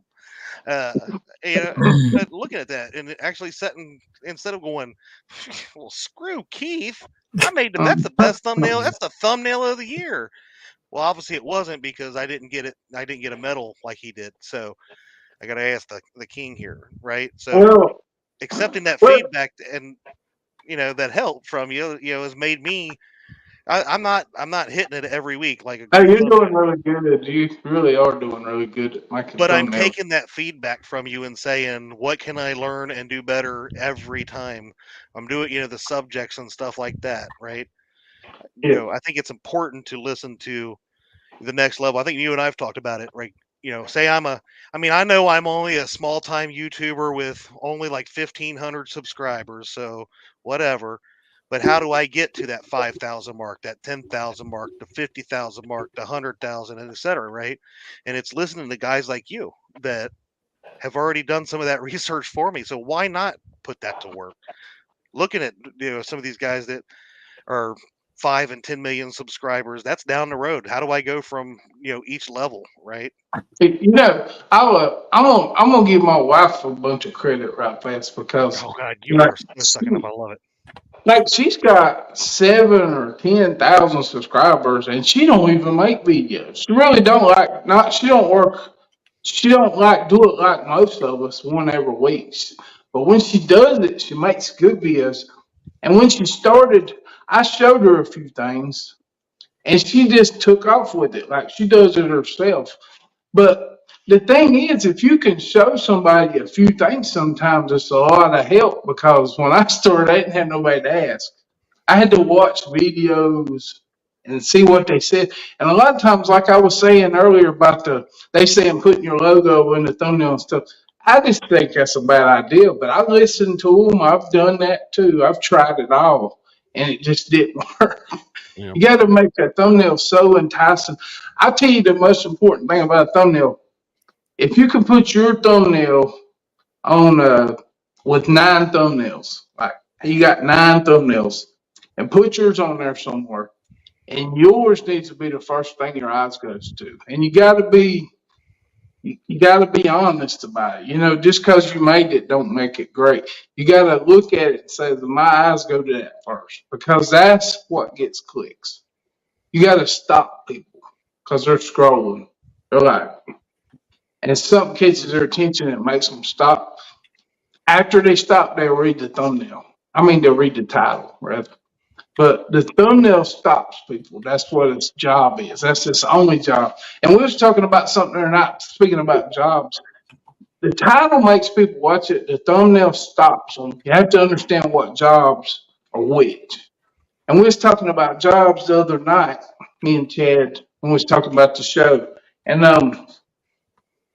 I've had people to ask me, which camera do you use? And I'll be like, I think my brain tells me they want to know what camera I got. So I'm like a Canon R. And they'll text me back and go, wow, you don't use a GoPro. And I'm like, yeah, I use a GoPro. But it's not that GoPros ain't no good. I just don't really consider it one of my cameras. It is in my lineup of cameras, because all cameras are as tools. And you have to use the right tool. Like if I'm doing a time lapse of something, I want to record it, I'll use the GoPro. It's easy to do a time lapse with it. If I'm sticking it underwater, I'm going to use the GoPro because that's what it's made for. But if I want a camera, a good shot or a good thumbnail picture, I'm using camera. And a lot of times I use my phone. There's nothing wrong with the phone, because if I go in Harbor Freight and I want to film, I'm taking my phone usually, and I'm just filming in Harbor Freight. Like the last video where the guys that I met, and I got them to say hack number 3. I was in there, I pulled my phone out and filmed it. Like phone's very convenient, and it's a good camera too. But every tool has a purpose. Figure out what the purpose is. You know what I mean? Instead of thinking like, I need to go, I'm going to start YouTube. I've heard 1,000 times. I guarantee you, Josh and Lyle and you too, I've heard 1,000 times. I got people go, I'm going to start a YouTube channel, but I got to get me a GoPro. Like, why you got to get a GoPro? Yeah, you got a phone. We're carrying one. The best thing about GoPro to me on a boat is you can turn it on and it'll film for a long time without cutting off. Yeah. And like you can hook it to your battery, and I would stick it there to get takedowns. When you can't hook up, my phone's coming out. I don't care about that GoPro no more. It's just to get the takedown. That's the way I look at it. That's the type of tool it is. Like I'm gonna use it for takedowns, but as soon as they're reeling it in, I'm whooping out the phone and I'm hand holding it. You know what I mean? And I'm filming it, and I can stick it down and look in the water when they're netting it, and I can move that phone around and get every shot. But the GoPro is great for takedowns. Like it's really a good tool for that. Or for catching something that you would have missed. You know what I mean? Like somebody falls off the boat or something. It's good to have one running. Like Steve Douglas. Like some of them guys when people fell in the water. Or like Chris Souders when he cast netted his rod into the lake. Remember that? You know what I mean? That's what a GoPro is good for, catching stuff that you wouldn't catch over. Yeah, I need to. But everything's got a purpose. Figure out what the purpose is. Everything on your video should have a purpose. It shouldn't be on there if there ain't no call for it. You know what I mean? Like, and I might hurt people's feelings because it hurt mine. It did. It hurt mine. A guy told me years ago, I had this little intro I made that was like 15 seconds long with this really cool music. and showing me holding up fish and stuff. Everybody does it. Delete that thing and quit using it, because after the first video they see it, it gets boring after that. Yeah, You know what I mean? Like if you see, yeah, you know, I'm like the sorry. first so many seconds. I mean, obviously you Yeah, want them the longer that you can keep them, right? yeah, 7 seconds. They say you got 7 seconds to make a mistake, and like I just started doing I started doing the thing where it goes doing them, and then I go right in the video. Well, I started doing that at first, and then I go, "Hey guys, fishing and stuff," and I started thinking, I just showed them fishing and stuff. Why am I saying it again? Like I'm wasting their time. So I quit doing that. If you notice now, it just goes no, and then it goes. Today we're making that. And I'm right into the video because you don't have a lot of time to convince people to stay. And they say, which I would agree, is the first thing you need to do is assure them they clicked on the right video. Like, just if Josh is doing a battery review, the first thing I should be today. We're doing a battery review of this battery. We're going to see how it lasts. You know what I mean? Like reinstate what the video's about. Get right to it. But I don't mean it mean. I don't mean to hurt nobody's feelings, because the guy told me lose the intro, and I was like, I worked hard on that intro. It hurt my feelings.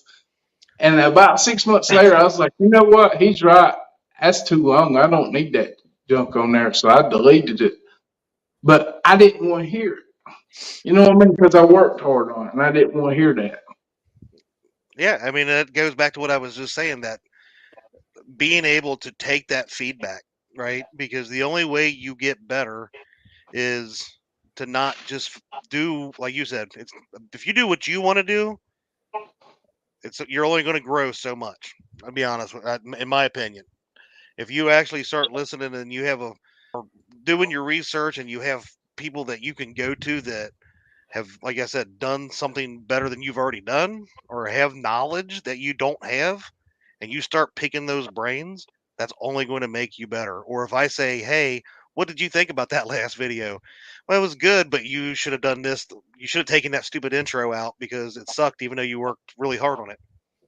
Truth does hurt, and hopefully they say it nicer to you, but in reality, that person is actually maybe trying to help you if you're going to the right people, right? Yeah. Because I wouldn't listen to Lyle, because he'd be trying to hurt me. Because I picked on him all night. Well, you only do that when I don't feel good. That's the only time he does it. And this is I'm terrible with names. I forget people's names unless I've talked to them several times. I won't remember his name. I'm bad. But the guy, is it John Parker? I can't. The one where he fishes with his wife, and he was on the blooper of the year when he jerked in his rod. The chair went back to that guy. Yep. Have you seen the videos he's making on Facebook where he tells a joke and the camera's like right here? He's wearing his glasses and he's telling jokes on Facebook. Like, man, those are great. But he's a character. Huh? John's a character. Yeah. But those joke videos he's telling are great. If he keeps working on that, I'm just saying, look at how long he's been doing YouTube now. And he started doing that, and I was like, man, those are like funny. Like if he kept working and working and working, like Matthew Miles, he quit doing, I don't know why, but he quit doing Total Spud.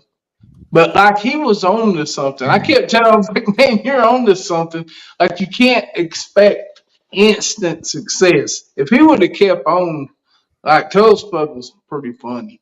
He should have just kept doing it. But it just takes time to get settled in and find your groove, I guess. Yeah.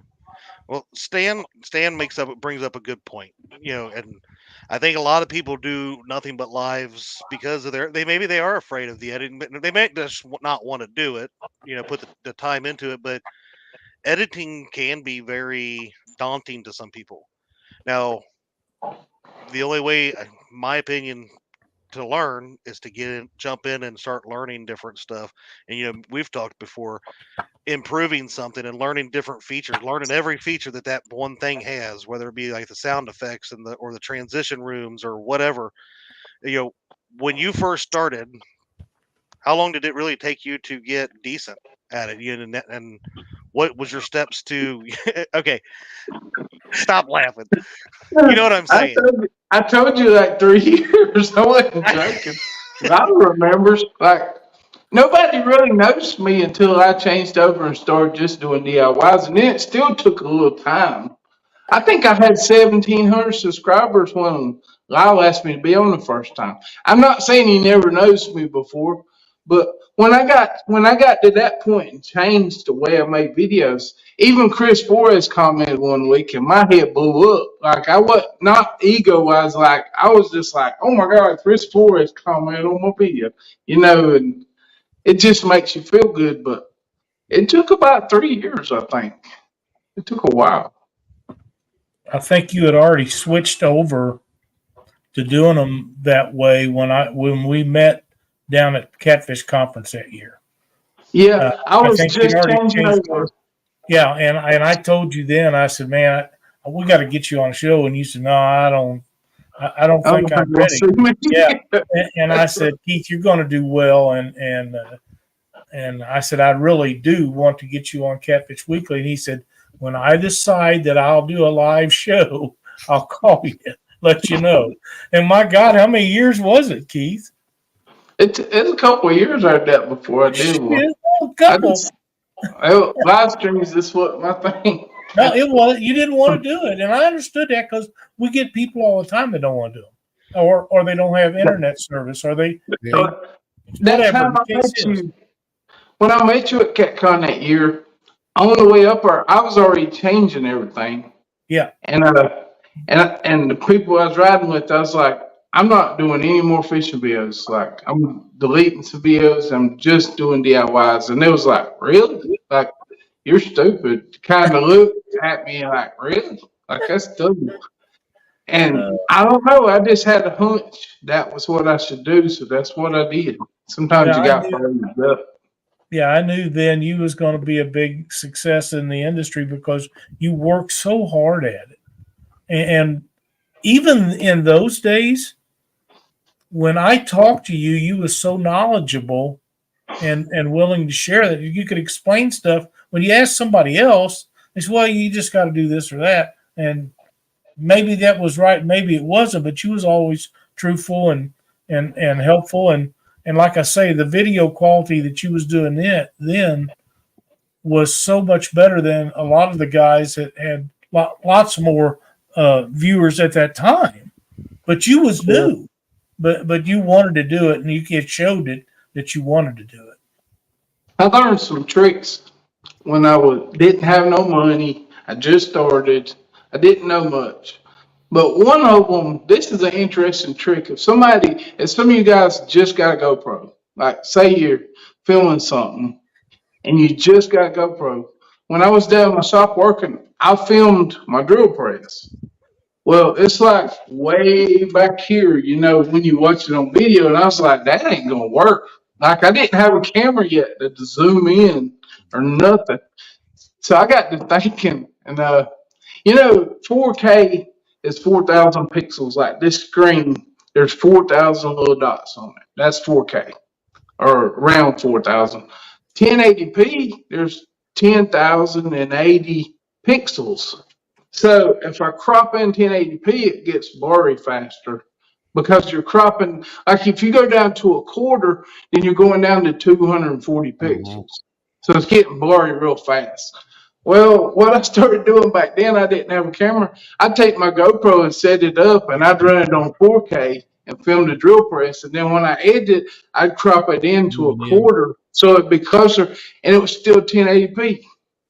Does that make sense? Like, people don't think like that, but you learn editing, you learn little tricks to do. And so if you're ever doing something, you want to zoom it in, you don't have nothing else, run it on 4K. Then crop it on your editor.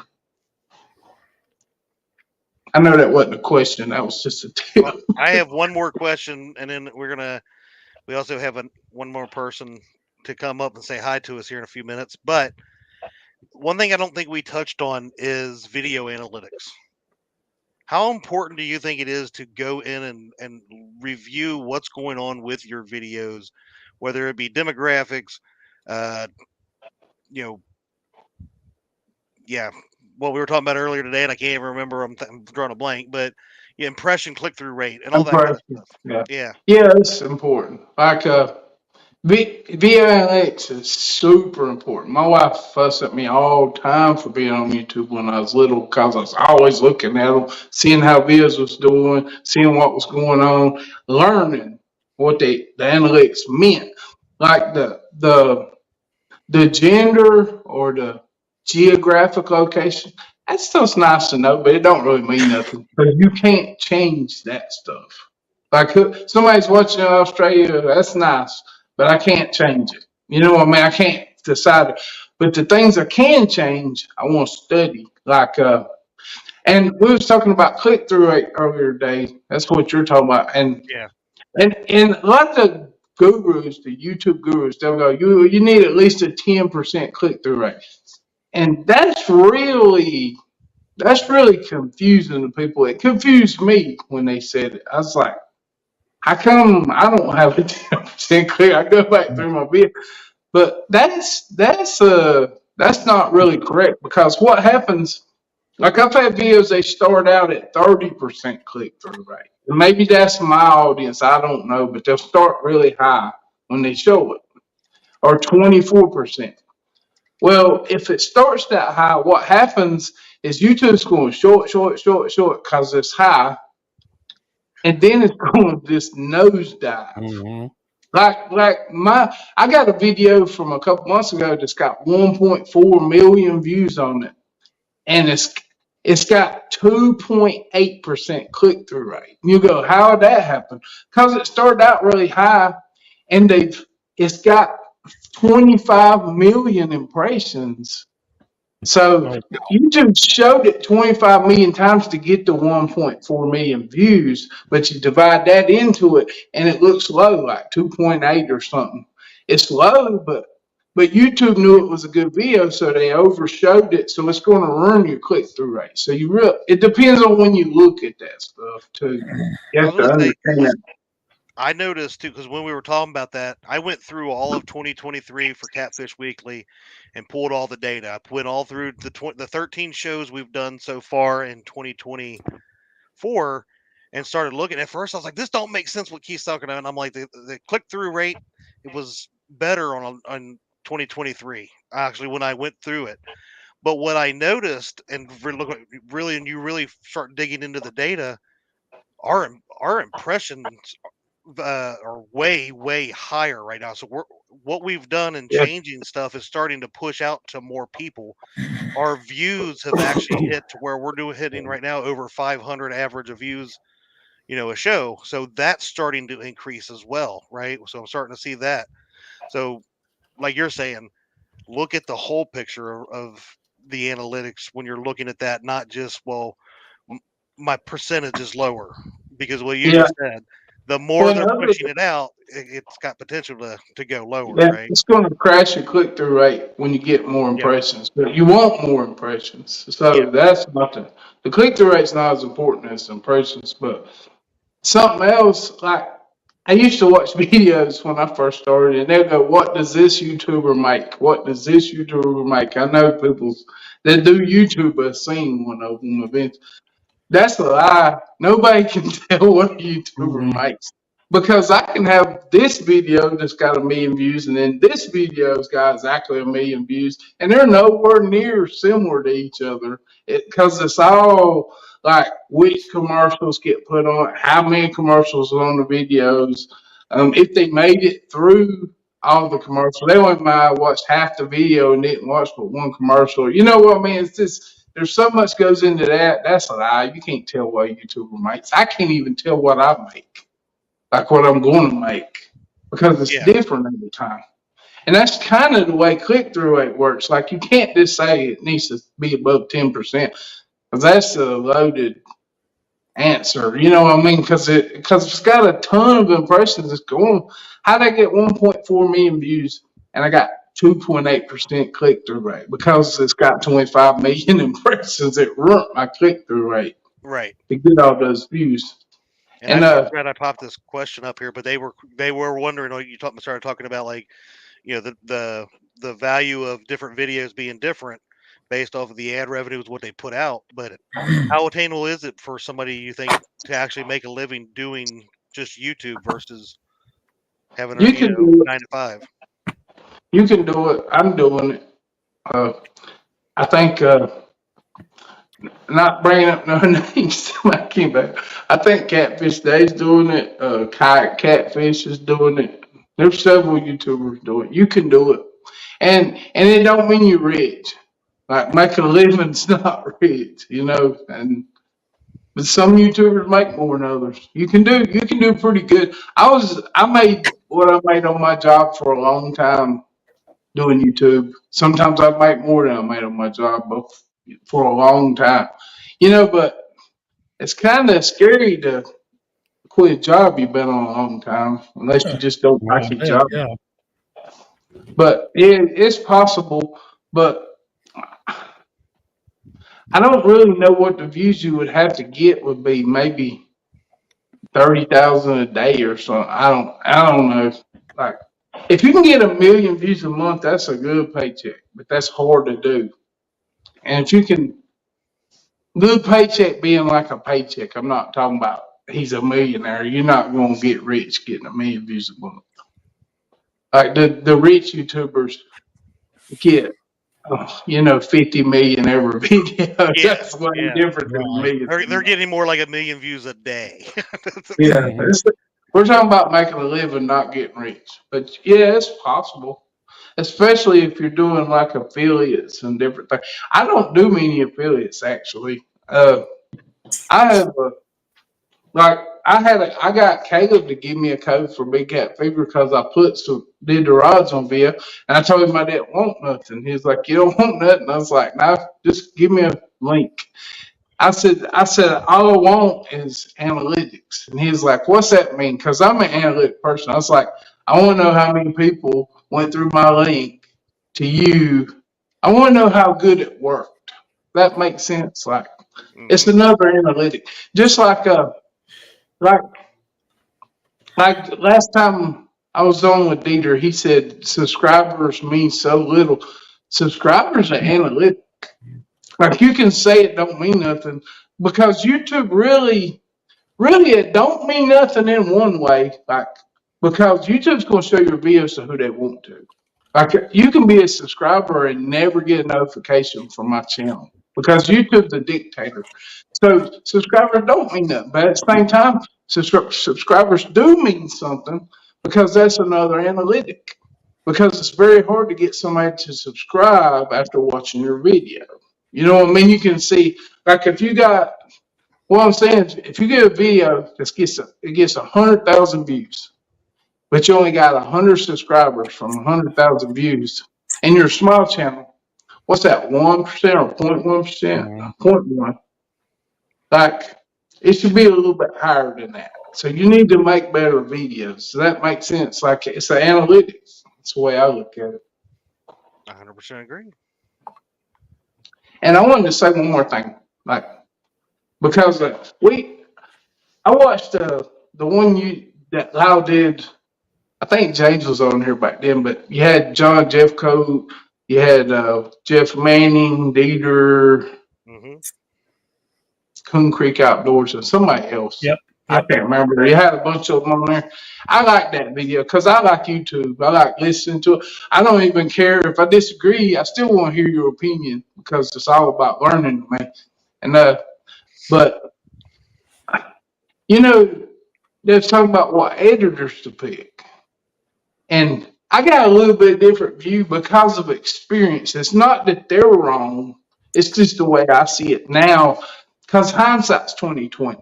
Right, like after you learn something, just like the Rod's live builds, he could tell me way more about building a rod than I could ever study and find out because hindsight's 20/20.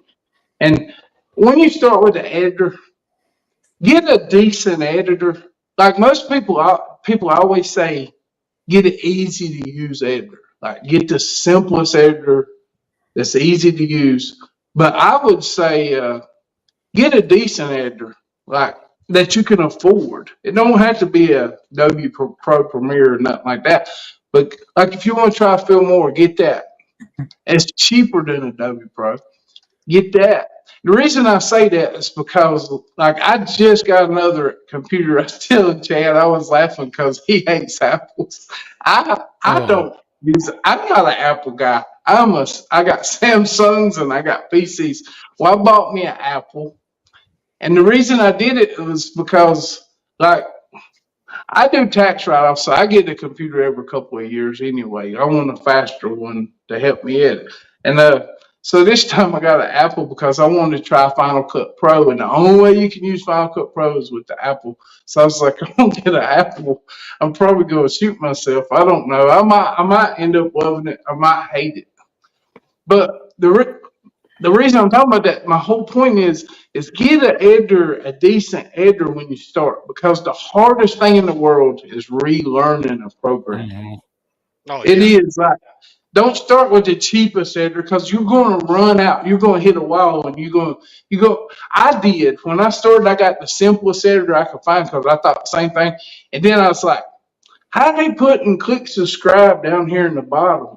And I found out I had to do chroma key or green screen, people call it, right? Well, I looked at the editor I was using wouldn't even do that. So I had to get a new editor. And I had to relearn everything. And I did this over. I used the phone for a couple of years. And then when I went to a computer, you're talking about a learning curve. Oh my God. Phone to a computer is totally different. So I had to relearn. I had the same editor, I had to relearn everything. And now I get an Apple, I'm gonna have to relearn everything. But it ain't that I hit a wall. I like to try new stuff too. Like, it's like fishing. I mean, you buy a new reel, new rod, it's kind of like that. You just want to try something new. But get a decent editor. That's just my take on it, because you're not gonna have to relearn it when you're not able to do something you want to do. Because there's things like motion tracking you can do. There's things like masking you can do, chroma key. There's a lot of special features in editors that you might want to use eventually. You'll get up to that level, and you want to make sure your editor's got all that, so you don't have to switch editors. That's my whole point. I like it. That was Any great more information. questions? I have not seen anything other than Apple is so frustrating. Kind of. Well, I mean, I ad-libbed what they said, but Apple's whatever. It's like I'm having not an It's iPhone. frustrating. I'm not going to relearn and go to an Apple computer. That's just, it ain't worth it to me. And I do understand that there is things you can do with them that you can't do with a PC. But if I can't do it, then I probably don't need it. You know what I mean? I could have went Adobe Pro Premiere and kept the PC. I just wanted to try Final Cut if I don't like it. They say it's good. I've always heard. They call Final Cut Pro. I'm not taking sides because I'm a Android person. Like, I don't like Apple. Oh wow! But they say that the YouTube they call Final Cut Pro the YouTuber's editor. Like, there's so many people using it. I just wanted to try it. Yeah, I understand. Corey, I've been nothing but nice to you. Just for that, you know what, Lyle? Just for that, I'm going to stick up for you, and I'm going to ask another question. Okay. So, not to go down the shorts rabbit hole, but right now there are certain sounds, aka like music or words that are being used in the background of a short video, right? That is gaining people sometimes hundreds of subscribers, getting them tons of views, and it's because it's telling them they're using the same one over and over, right? How do you feel that will affect their channel long run? Because I'll be honest, I tested it out, and I got I think it was 150 subscribers off the one, but then I noticed the comments too. There are people that don't seem to be fishing community related. It's more, I don't know how to be nice about it, but almost like a robot type deal from another area, like another plane of existence, as we'll say. So much Right? scam. So, yeah, well, yeah, kind of, but it's people that are not, like, you can tell that are not fishing related. They're not coming to your channel for that. It's because of the sound. They're hitting the sub because Yeah. whatever the sound does makes them want to do that. How do you think all of that's going to do, really, to my opinion, and you can get yours in there, is those people to me are never going to come back and watch your videos. That's All what it's I'm doing is boosting that. You're right, boosting that ego to me of your sub count. What do you think about that? I think I've said this before, but I don't have nothing against sub for sub. Most people that do YouTube knows what sub for sub is. Like, you go subscribe to people, you talk to them, they subscribe back to you, and you're in a community helping each other out, and it's fine. I don't have a problem with that because I kind of did that at first. Like, like Josh has been doing. I'm using Josh because I was always doing live stream, but Josh has been doing videos about as long as I have. I mean, when I found him, I looked back, and we've been doing videos about the same amount of time. But, sir, I didn't hear. No, we've been doing it about the same time. So yeah. Yeah, and there's nothing wrong with that because at first, I think what it was is you want to feel legitimate, or you want people that go on your channel to think you're legitimate. So, and there's people like Patriot James. He did it because YouTube made it where you couldn't live stream without 1,000 subscribers. So he did it. He couldn't live stream. I understand. There's a lot of reasons to do it, but you're not going to grow faster doing it. Like, you're exactly right. Like, if people don't want to watch your videos, it don't matter how many subscribers you got. Like, I'll give you a perfect example. Dieter could be aggravating script, but he can ask some pretty good questions sometimes. I give him that because he asked me one day. He's like, he kept saying, "What's the purpose of your channel?" And I was like, "I don't know, Dieter. What are you talking about? Like, what's the purpose of my channel? It's a YouTube channel." He go, "What's your long-term goal?" I said, "To get a silver play button." And he said, "That's your only goal?" I was like, "Well, if I get a silver play button, I'll get more views than you, I'll have more subscribers than you, and I'll make more money than you, Dieter." And he's like, "Okay, touche." He said, he didn't say nothing else. I was just giving him a hard time. Well, after I got the silver play button, next time I talked to him or seen him, he said, "Now what's your goal?" And I thought, you jerk. I was like, I don't know. And I really didn't know for about a year. I was like, I got the silver play button. Like, I'm just making videos. Like, because it's not that a silver play button's vanity, okay? It don't really mean nothing. It's just a little trophy, just like golden whiskers. Yeah. It's really vanity, but the way I see it is it's a gold. Like, you're working hard. You work hard all year to go on vacation. That's the gold. You know what I mean? You're just looking forward to vacation. But you do need goals. And I was like, what is my goal? I don't want to say a goal play, but I'm so far from that. And I started thinking about it more and more over a year, and I figured it out. And my goal, I told my wife, I was like, I want to get 250,000 views every time I post.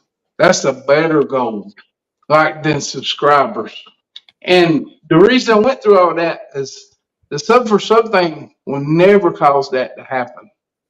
You can only do that making better videos and better thumbnails. And if you can get 250,000 views, if you can get your view count up, your subscribers are naturally going to go up by themselves. Does that make sense? Since sub for sub, you'll get subscribers, but you won't get views. And the only thing important on YouTube is views. I didn't mean to cut you off, Josh. Nope. Go ahead. No, I was agreeing with you. No, I made my short comment there.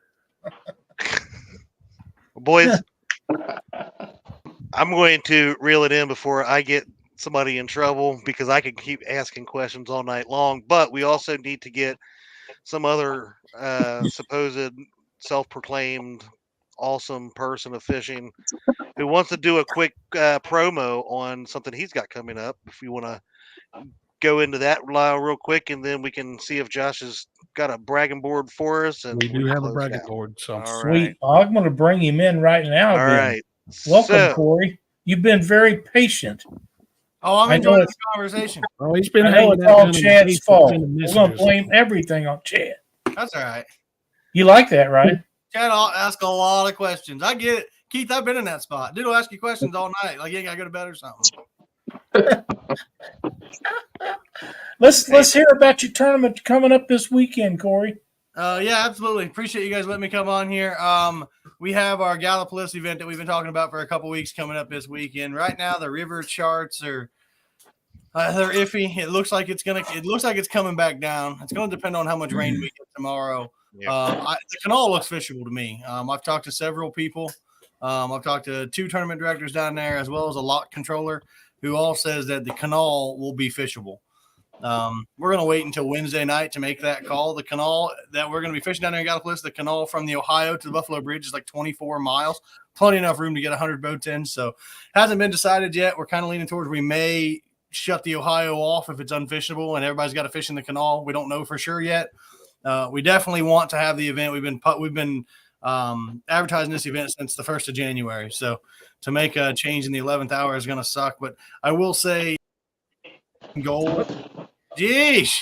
Wow. My number one goal was angler I safety. So on Yeah. Wednesday, the decision will be made based on angler safety. We can catch catfish every day. If someone goes out there and gets hurt, I got to live with that the rest of my life. So No, safety first, Corey. Yeah.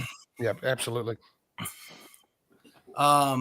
But anyways, we have that one coming up. That's the free event that we've been advertising all year. You just got to buy t-shirts. I have like 7 shirts left. We are taking signups all the way until the captain's meeting.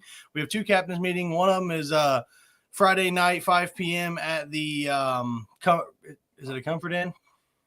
Yeah. It's either Comfort or Quality Inn in Gallipolis. The other one is Saturday morning, starts at 4 a.m. You guys come check in, get your shirts, and then launch. I do believe we are going to be pushing the tournament back to a 9 a.m. start time. I'm pretty sure we've all agreed on that. We just don't want anybody out there in the dark if the river's going to be up.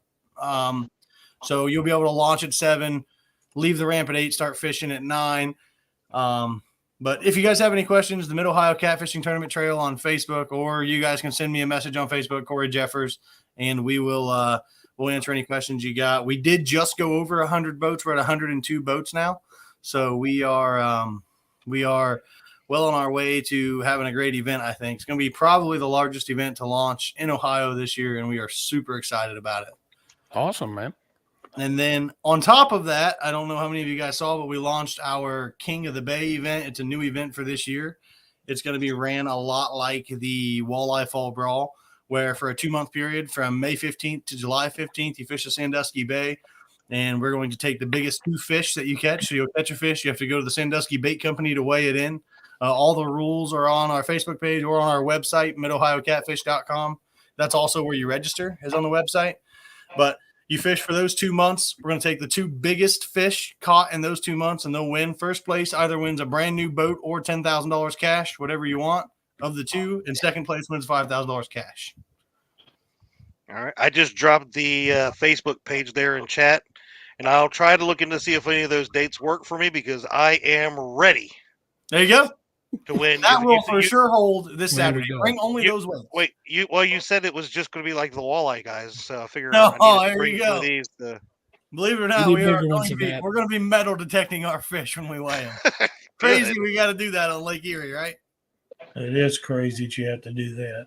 So, but no, I'm that's the kidding. big things we've got going on in our tournament trail. You guys have been great supporters of our tournament trail in the past, so I appreciate you letting me come on here and talk about it. You're very welcome. We happy to have you. And like I told you before, anything we can do to help you, all you have to do is let us know, and we'll be glad to do it. Now, if I can just get Keith to make a sweet video with the right subject matter and the right thumbnail, I might be able to get some views going here. Yeah, I tell you, I think there's going to be a lot of people that will go back tonight and watch this show and take what he has and try to apply it to what they're doing. And if they don't, they're not nearly as dedicated into what they're doing as Keith is. That's for sure. Oh, I know I'm not. I just copy and paste my TikTok videos to YouTube. If people watch them, great. If not, too bad, huh? Listen, You don't have to take on this. I made $51 off of TikTok for the last 2 months. Okay, I'm practically 51. True. You might be able to quit that job before long. Yeah, you never know. Maybe I can get Amber to get a job, and I'll keep my $51 every 2 months. Yeah, I'm not. Yeah, I hope that works out for you. So it was a great show, Keith. I enjoyed everything you had to say, and I promise that if I ever really do start doing YouTube, I will take everything you said into account. But I don't take it seriously. Well, it's okay. It's a lot of work. Stan says he can send you his notes from tonight. And you're right that it's perfectly okay, because some of it is, it depends on what level you want to get to with it. If you're having fun and you just whatever, that's okay. But if you're wanting to figure out how to get to that 1,000, the 5, 10,000 to 50, to get how to get that silver play button, how to get to those next levels, I think a show like tonight, you have somebody that has really put a lot of hard work into understanding and learning it. So why not learn from them? So 259,000 subscribers. I looked at it before I got on here, so I knew the number. That's crazy. No, 295,000. I'm dyslexic. Sorry, 295,000. You are from Ohio. So, Josh, how about that bragging board, my Let's friend? take a look at the bragging board. There you go. And we'll be right back in just a second. Howdy, folks. It's time once again to take a look at the Catfish Weekly bragging board. This one covers through the week of April the 1st, 2024.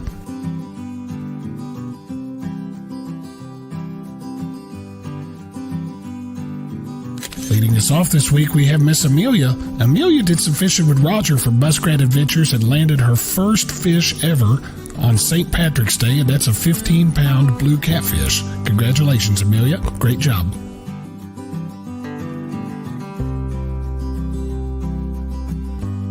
Up next, we have Brian from Bugman22. Brian's showing off a pair of new personal best catfish, a 12.8-pound blue, as well as a 13.7-pound flathead. Great job, Brian. Congrats on both new personal bests. Catfish Weekly's own Lyle Stokes took advantage of the nice spring weather recently and came up with some great panfish and bass. Great job, Lyle. Good to see you out catching fish, my friend.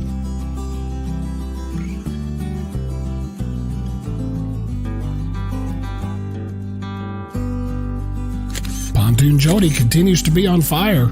She's on the bragging board this week, showing off a pair of 50-plus pound Tennessee River blue cats. Great job as always, Jody.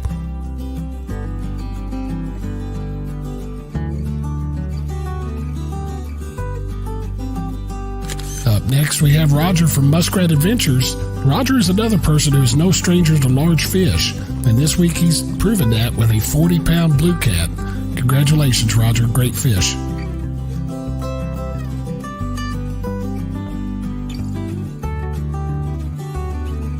And closing us out this week, we have Skip from Clearview Outdoors. Skip with a brand new personal best flathead catfish, 50-plus pounds.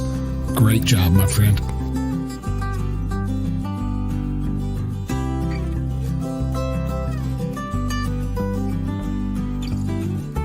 Don't forget, guys, you too can be featured on the Catfish Weekly bragging board.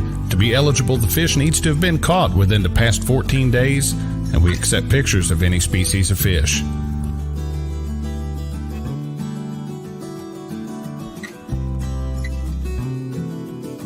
To get yourself or a friend on the bragging board, all you need to do is email your fish photo to pics@theweekendangler.com. Send us the information shown on your screen, and we'll get it on the board for you. Thank you all for watching. Have a great week. Some very Poor Josh. good fish. Poor Josh. I felt so bad for you. I know, right? I made a video couple years ago when I had COVID, and I can still hear it when I watch that video. The way I talked, I was man, like, I'm telling you, I've been down since last Tuesday. Missed all last week of work. Stayed at home all weekend. Didn't leave my house till yesterday for the first time. that's rough making a video when you got that. They put every one of us here in the house down for the count. So Make me feel bad. I blame Christina. She went to Colorado and brought it home with her. So Isn't she the one that fixes your meals for the most part? yeah, Then I wouldn't be blaming her much. I didn't go anywhere to get sick. Okay. She was the one that went somewhere. So I I understand. can blame her on that one. Okay. And she was the first one that ended up sick.